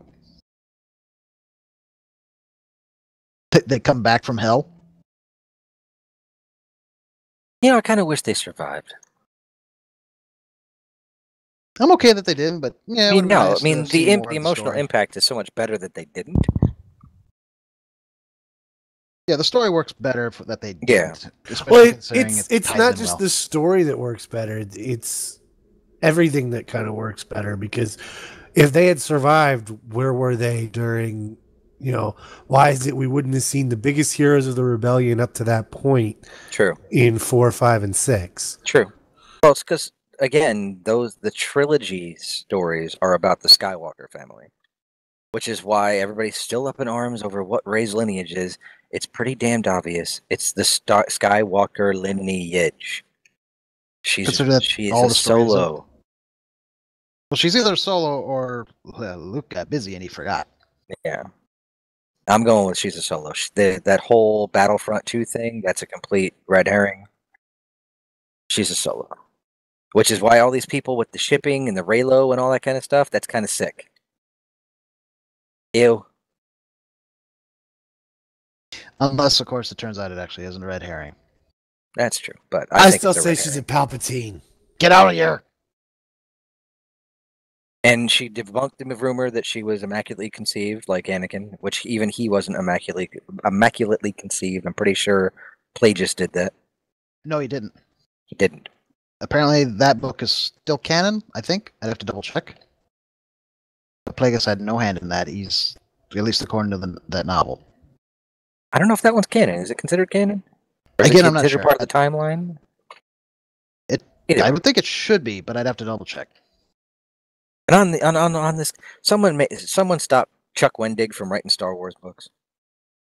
Yeah, those books just weren't all that good. My personal opinion. Just what's her name? The woman that's writing the Princess Leia books. She does such a much better job. I haven't read those yet. Oh, she does such a good job of I mean, she just got it. It's just like you can hear the music reading her stuff. # bring back Karen Travis. I mean, do I like that? Oh God, who created Thrawn? Zahn? Oh, Zahn. Yeah, that He's Zahn's good. back writing books for Star Wars. Suppose there's going to be a comic. There's another book coming out though. Yes, that's true too. If we want to talk about, angry fans, I actually had to deal with a guy who was angry that Thrawn and Vader were going to be in the same book because, and I quote, they never operated in the same time period. Go hurt yourself. Not you, but yeah. Yeah. Do me a favor. Go walk in front of that bus, would you? And one, it was like, one does not spontaneously become a Grand Admiral. No. It's not thrust upon you. No. And two, when I started pointing out the books that actually did reference them operating at the same time, such as Outbound Flight, they replied with, that's not canon. That's that new Star Wars stuff. And I'm like, Outbound Flight's like 10 years old. Even the new books. Spontaneously becoming a Grand Admiral would be like suddenly becoming a starship captain after cheating on a test. It just doesn't happen. Dun, dun, dun. Well, technically it did. You just got to point to Rebels and say, yeah, they do. He actually takes orders from Vader. Mm-hmm. Mm-hmm. So we're back to Kermit the Frog again. Apparently, Palpatine recruited a child apprentice on Jakku at some point. Yes. That would have been Rex, wasn't it? Or Rax. Rax, yes. Who was the Snoke red herring. Either way, this whole he's bigger and better than Palpatine makes no sense to me, but we'll have to see the movie to find out. Because that's bothering me. It's like, well, if he was so big and bad, why did he let Palpatine get away with what he did? I mean, at this point, we have seen a Force user literally consume a planet to make a point. We're getting a little in the range where if we go bigger and badder, we're going to get ridiculous. Yeah, I mean, we just watched Rey in the trailer break a mountain. She broke a mountain.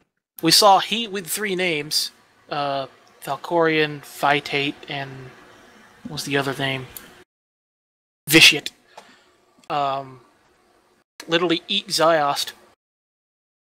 That's in what, Old Republic? Yeah, the Old Republic. Which that guy who's working on the new trilogy says while he loves Old Republic, he is not going to be making a film based on the Old Republic, or at least he's not decided yet. Show. There you go, Adam. There's your Trek Wars trailer.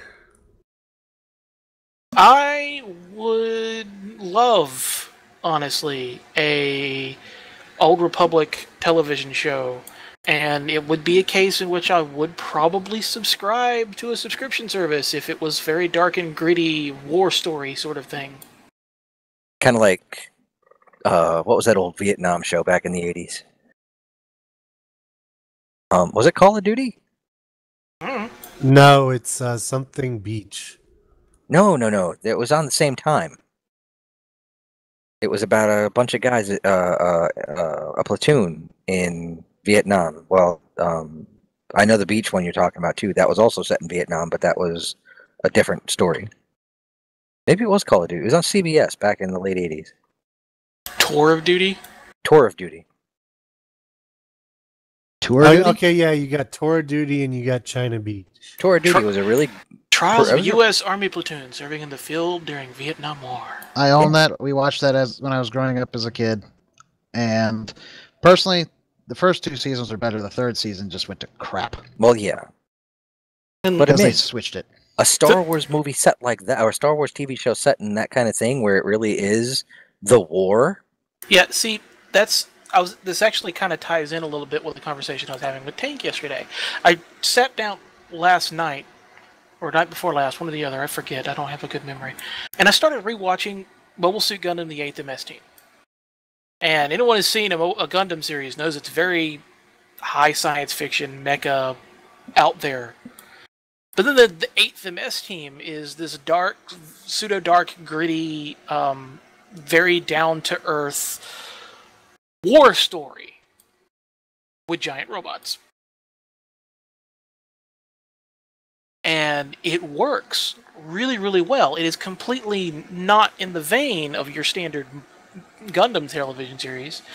A lot of the random science fiction, the big grandiose space battles, they're not there. It's just down to earth, dealing with the effects that war is having on people, and it works in a science fiction setting. And for Star Wars, during either the Jedi Civil War, the Mandalorian War, or the Galactic Cold War, it would be awesome. There is development, supposedly, on a television series as well. Yeah, I had heard small rumors that there was going to be a live-action TV series.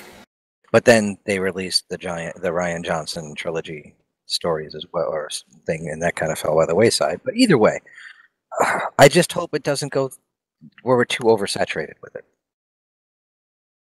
Because we went through a dry spell, no Star Wars. Now we have a Star Wars movie every year. Yeah, we got okay with that every year. I kind of hope we get a solo trilogy or a solo movie trailer. I really don't want a solo film, honestly.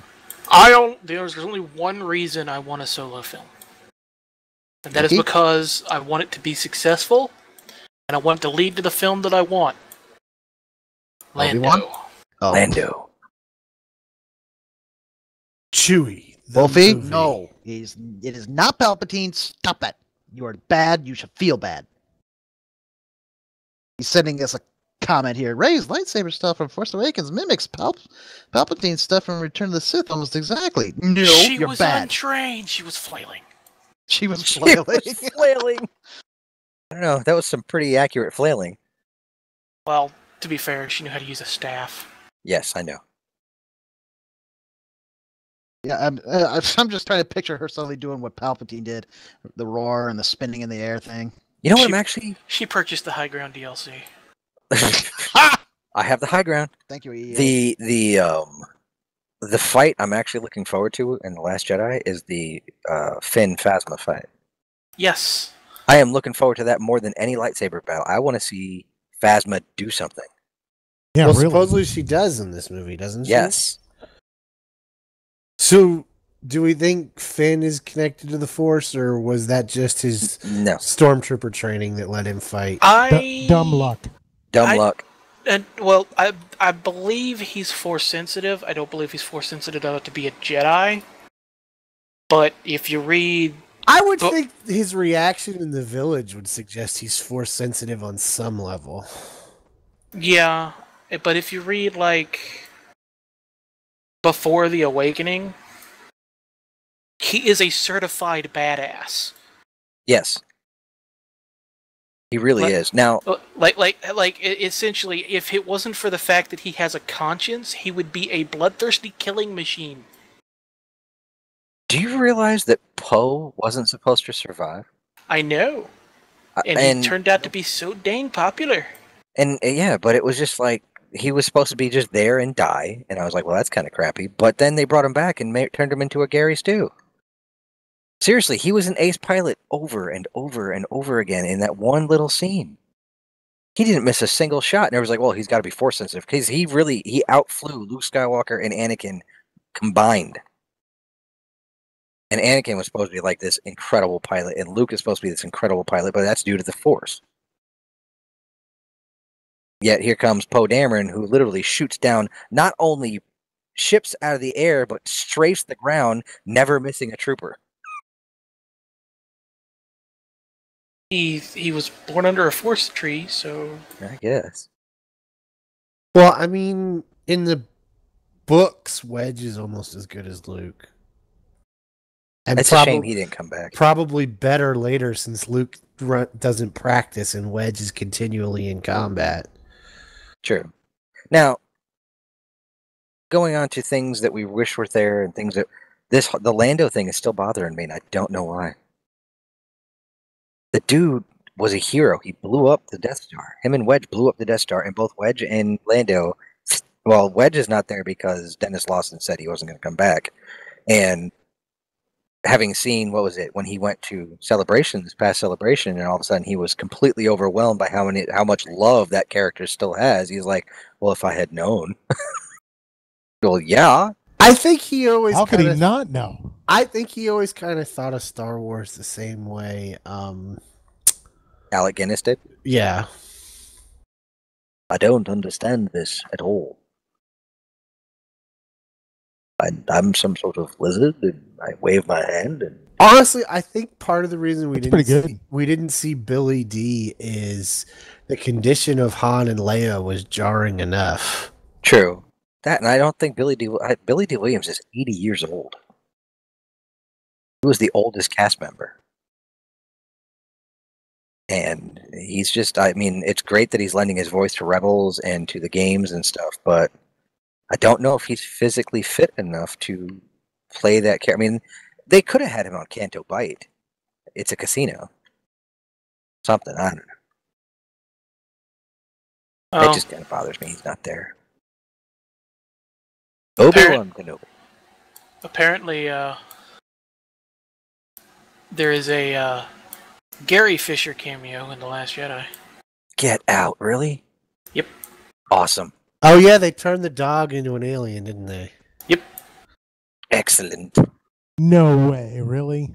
Yep. Now, love Gary. Just floating around the interwebs, there is a lighting company that tweeted out, because they did the lighting for the movie Mary Magdalene that's coming out, that they tweeted that it just occurred to us that we have lit both Jesus and Yoda.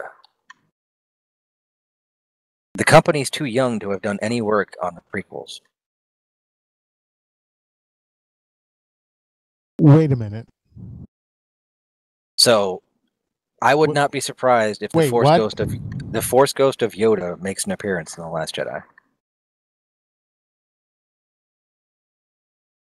But we'll have to find out. I can't believe they let that Well, there are slip. still Vader rumors for Last Jedi. Yes, there are. There's still Anakin Skywalker rumors floating around out there too. Which, again, I have no problem with. You want to tie it all together? Tie it all together. Make me a happy Star Wars fan. Sure, fine, do it. Do it. Because again, you've got these fans that act like the first three films don't belong next to the other three. I am. I'm pretty sure, as I'm thinking about it right now, that he's in it, just because of the way that he was so aloof at Celebration. Who's in it? Anakin. The fact that he just appeared at Celebration. He was like done with poof, Star I'm Wars. here. Like poof, hi guys, I'm here. Yeah, it's like poof. All of a sudden, hey, I'm why is suddenly Hayden over the Christensen fact that I don't like this series. Yeah. So I don't know. Wait, Hayden Christensen? Yes. He didn't hate the series. He didn't hate it. He never walked away from it. Well, he never felt it's that he it's earned young Anakin, Jake Lloyd that hates Oh, that it. guy. Yeah, he hates it. He's also gotten in serious trouble, but neither here nor there. Obi-Wan Kenobi. Haven't heard that name since I cut your father's arms and legs off and left him to die at the side of a volcano. Seriously, okay. That's one of the things that's always bugged me since we found this out. Why was hiding Luke with Anakin's family considered a good idea? Because Anakin hates sand. Yeah, actually, the whole point of that is that Vader would not go to places that would cause him significant pain, and Tatooine was one of those places. Tatooine would be the place that Which is Vader why would he not never go back. went down onto Tatooine. Although they retconned that. In the comics, anyway. He's been down there, and he killed a bunch of Tuskens, so clearly he might still have some issues. Yes, he's got issues. But either way, I mean, I always saw it as he's hiding him in plain sight. Now, why did he change his name? I don't know. So there's this young kid, real good pilot, named a Skywalker, floating around. And they retcon that too in the comic books, where Vader knows. And he's looking for Skywalker intently. Which is why in Empire, he's looking for Skywalker right in the beginning. Like, wait a second. I'm sure Skywalker is with them. No one mentioned Skywalker until the Emperor says it later, but Vader already knew. So Vader knew. Vader's always known. You know, Well, they, just they, like the theory they covered is that that- in the comics. Yes, they did. Well, just like everybody says, Ren must know who the girl is. Yeah, it's his sister. And it's actually a very powerful scene in the comics when Boba Fett tells him the name. Yep. I just don't think she's a Sky. I don't think she's a Solo. I imagine we're going to find out. We here will in find the next out. few days. so much hype. Wolverine will star in a new scripted podcast. Who? Wolverine. You know what? How did we not discuss that Black Mirror is doing a Star Trek episode, essentially? Because I honestly don't know what Black Mirror is. Neither do I. What's that? It's really weird concept. I've only looked into it recently. I haven't actually seen any episodes of it. Basically, It's like a modern British Twilight Zone type thing. Yeah, none of the episodes tie into each other. They're all sort of standalone, cerebral stories. It's an anthology. Sort of. Love the title. It's cool.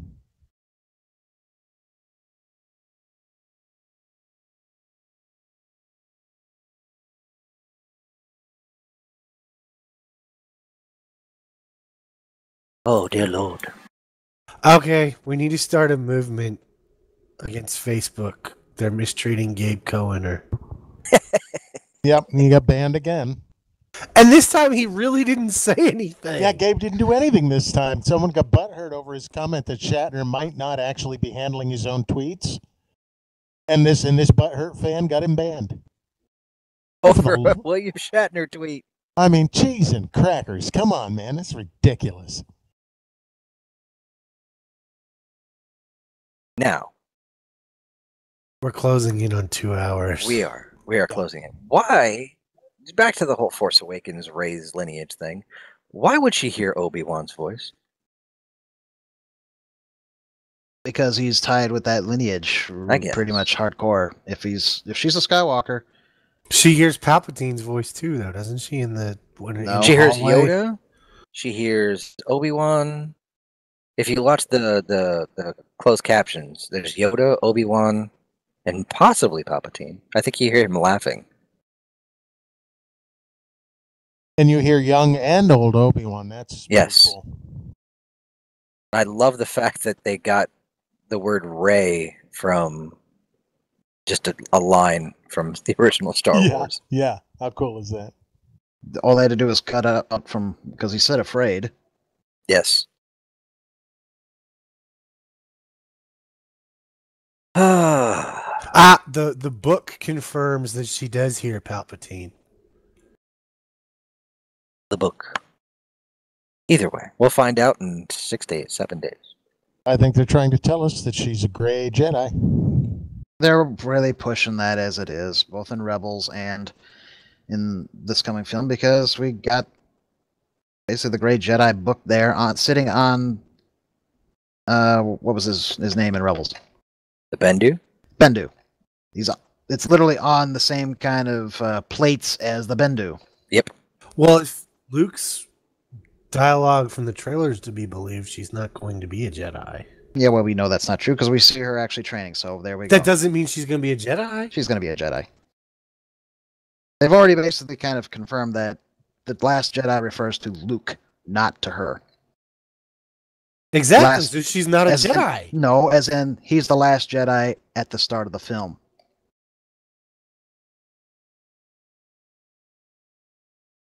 The 14th, guys. We'll find out on the 14th. I might not find out till the 17th. I will keep my tongue as quiet as possible. I will hold my spoilers. But I'm sure you will get a text or at least something on Facebook. Oh my God! No, we'll probably just get a picture of you just looking pretty much nonplussed, like that's it. They say it's very self-contained, which is a good and a bad thing, because the original Star Wars was self-contained. It had a beginning, middle, and an end, and then there was a sequel. Whereas The Force Awakens had a literal cliffhanger. Visually. Hey, we're just going to hang out on this cliff. Yeah, probably the biggest cliffhanger since Han got kidnapped. You know what I just realized kind of bothers me? Thumbtacks all over the floor? If they ever did a live-action tie-in where they actually brought in characters from Rebels, kind of like if they did another Rogue One-style film in that general time period, maybe between Episode 4 and 5. Yes. The guy who voices Callus could not play Callus. Nope. And that bothers me. Because I can't imagine Callus sounding any different. You know what's really funny is if you look at the original artwork for Callus, he was originally black. I wonder why they retconned it. Well, maybe because you never saw any black Imperials. Really, I mean, it was a very racist and xenophobic society. And sexist. Remember, there was no women in charge either. Well, there's only 2 black guys in all of Star Wars anyways. No, they killed one. Now there's 2 again. We don't know where Lando is. Yes. Apparently, in one of the concept arts, he was also Chiss. Really? He got better. See, they could do it. Chiss. Oh, wait. We forgot. Han was married to a black lady. But not really. They weren't really married. Yep, that was all fake. False. Yes. False news. Fake news. Last call, guys. I got nothing. I do. Did anybody see what Robin's going to look like in the Titans TV show? I did. And? I'm okay with it. I'm digging it. A lot of people are taking issue. Again, this is offense for no reason. How come he doesn't look like Dick Grayson's Robin? How come they're going with the Tim Drake Robin look?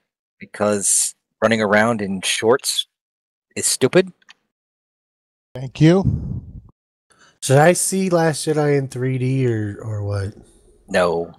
Don't see any movie in 3D. No, it ruins it every time. It's too dark. You miss stuff. Oh, there's still IMAX tickets available. I might have to get me one of those. Go do that. IMAX is fine. Wish I had an IMAX theater close enough where I could see it in IMAX. But not IMAX 3D. Do not do that. No, it's IMAX 2D. Nah, man. Movies were meant to be seen in 2D. I'm a purist that way. Yep, same here. But what about those 80s movies and 70s movies that were designed for 3D? What, where they poke things at you? Yeah. Yeah, see, even then, it's a gimmick. Or what was Michael Jackson's movie at Disney World? Thriller. No, Captain EO. But that was designed to be 3D. And you know what? They had it out for a while. They put it back where it originally was, and I went and saw it. Yeah, they replaced it with Muppets for a while. No, it was a different place. EO was in the science area while Muppets was in the... but either way, I went and saw it, and I watched it, and I was like, man, that did not need to be in 3D.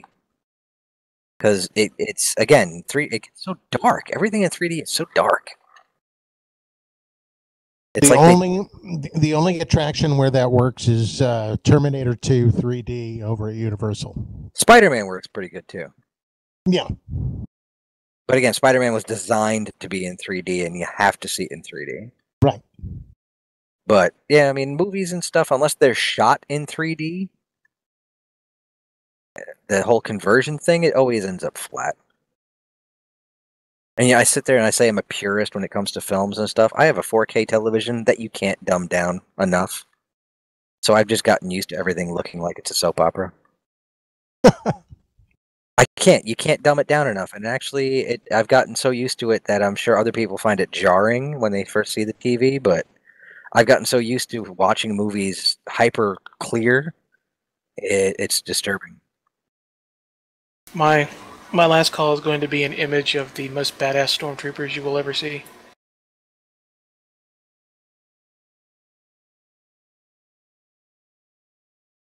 Oh yes, that's been an interesting comic to read. Yes, it has. When those, what's it? I can't think. Scar Squadron.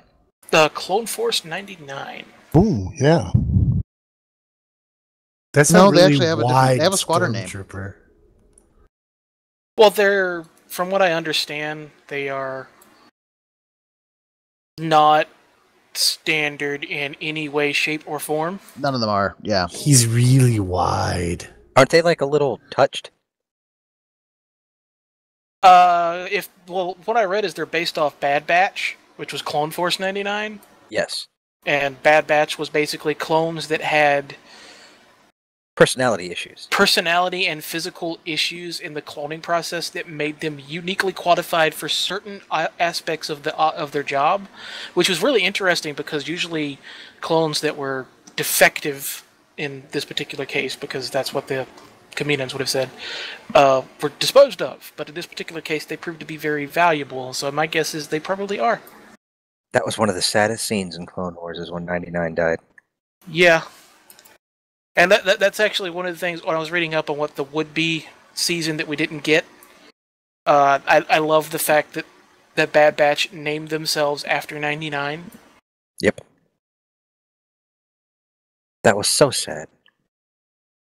Now, did you see another last call real thing? I guess somebody on Reddit's famous for these rumors and theories. The theory about the two different Clone Wars series is that the Tartakovsky series was propaganda. I kind of like that idea, yeah. Republic propaganda, whereas the 6 seasons was the actual gritty realistic, not everybody's a hero version of the war.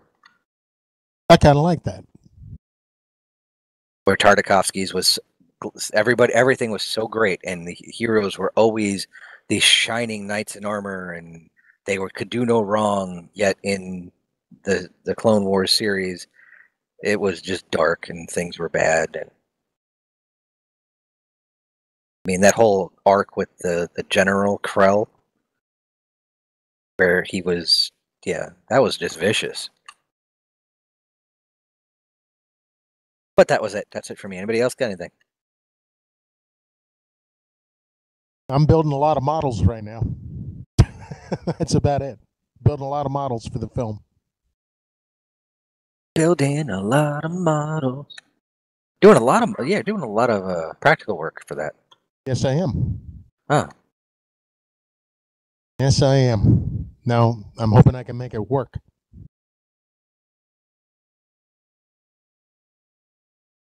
That was weird. Why did that not switch over to logos? Huh. Hi, everybody. Look at my screen. Tanky, anything?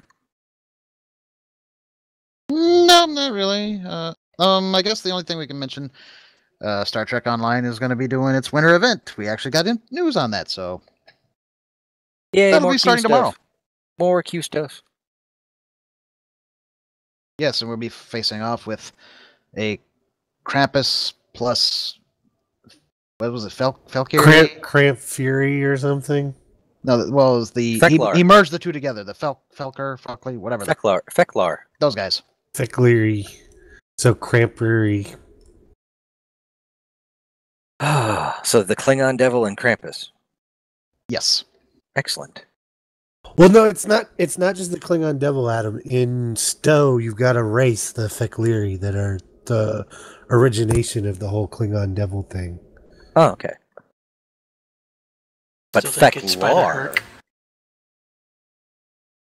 it's like the anti-Kalis. Mm-hmm.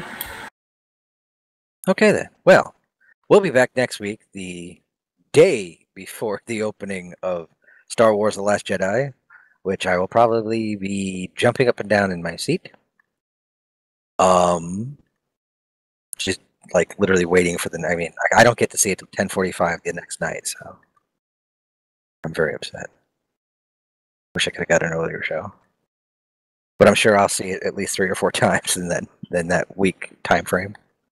Because the kids will still be in school for at least a couple of days. It means I'll be able to go out during the morning and go see a matinee. I know I'll be seeing it once in January because it'll probably still be going.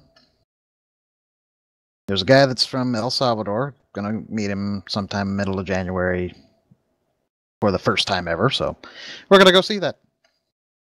Jody and I are still debating as to whether or not we're going to go troop it with 501st. Oh, you got a 501st it.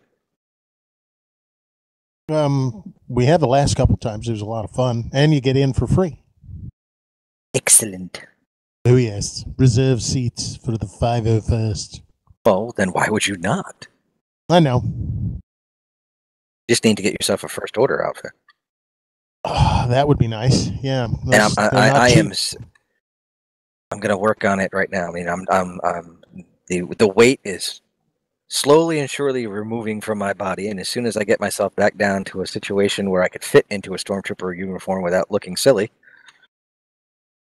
I am going to either start fabricating one or looking on getting one put together so I could join the local 501st. If I ever as a fat man, I can say this: aren't you a little fat for a stormtrooper? Yeah. Not anymore. See, if I were ever to do a Star Wars costume, I'd have to be a Jedi who was not one with the Force, but ate the Force. See, I'm a TIE pilot reserve, and I want to get the whole TIE pilot thing done. Excellent. I'm a Jedi who's figured out that the fatter I am, the more midichlorians I have. I'm a Jedi. I thought you were in a tank. Like his armored vehicle before him. Well, and I'm yes. and I'm slowly working on my Vader as well. So, aren't you a little short for Vader? There's a lot of short Vaders out there. You just get some shoes that have lifts in them. That's all. Hey, it works on stage. I'm not quite 6 foot tall. I can get some higher ups. Dark Helmet, man. Just go as Dark Helmet. Well, and the helmet adds about 4 to 5 inches on your True. head as well. Just go as Dark Helmet. Just go as Chad Vader. There you go. All right, we will be back next week.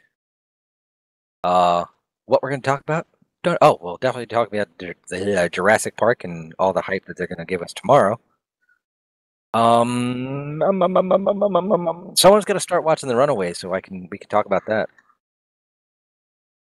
All one of us has Hulu. I don't have Hulu. Yeah, I think that the only one here is Alistair. Oh, okay. Still not it. Okay. Well, then we won't. It's really sad. I've only watched one episode of each of the Arrowverse this season, which was the crossover, and that's it. I'm done with it again. Oh, I actually did have one thing for the last call, real quick here. This was shown to me by Alistair. Wooden mugs made in the Ukraine. And they can be customized. Tank has the idea of getting Geek Easy mugs. Ooh. Yeah, why not? It's all like $30. Even the shipping is reasonable at what, 15 roughly? Stainless steel inside copper plate. Is Fitz still listed as a regular for AOS? Yes. We're probably going to get some flashbacks or something. Yeah, I imagine what we're going to get is scenes that take place in the past where he's basically probably figuring out what's going on and he's laying out a foundation. I figured that, but it's a question of did he still get billing as a regular cast member or are they going to bill him as a guest star? I think he's got regular billing. Anyway, those mugs could be kind of cool. Maybe that could be a product that we offer. Get your own Geek Easy mug. Once I actually get things settled down on my end, I could get back to actually getting the brand together. Microsoft, quit screwing around with his computer. I tell you what, it is so hard to get into this right now just because of the funk I'm in because of fandom. It's like, do I really want to open the doors to let that kind of crap in? It's like, I don't know. Well, and here's another case of fandom being an ass with Gabe getting kicked off of Facebook yet again because for something stupid. For some idiotic butthurt fan that didn't like a comment he made. I mean, at least his previous comments were profane. This one was not in any way. Unless there was some private conversation that we're not privy to. It was a statement of probable fact. Yes. No, literally, Tank. He called out this guy saying, despite what this guy thinks, I don't believe Shatner runs his own Twitter. Yes, and my point is there could have been a private conversation via PM that took place that we're not privy to. Thereby, that would have been provided enough reason for Facebook to go forward with the ban. We don't know. We don't know. I don't know, Facebook, but Facebook and Hammer supposedly is a they're little too heavy telling at times. Gabe that the ban was over that comment. In which case, that's just stupid. I have seen the ban hammer, the face ban hammer.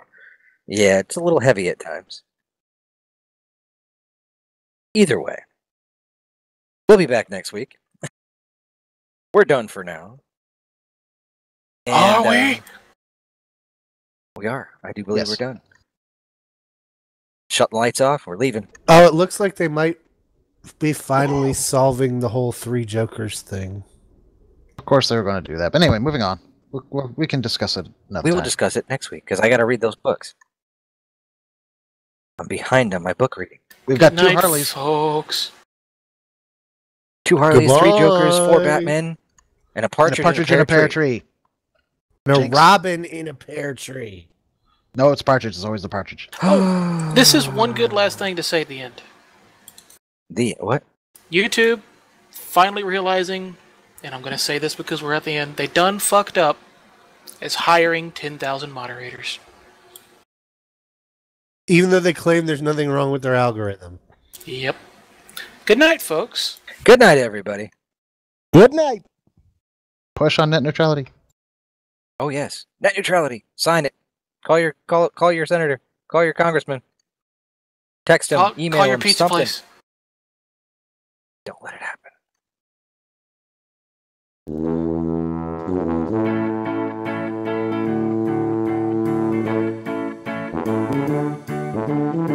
always reminds me of Sesame Street. I don't know why. Tuba.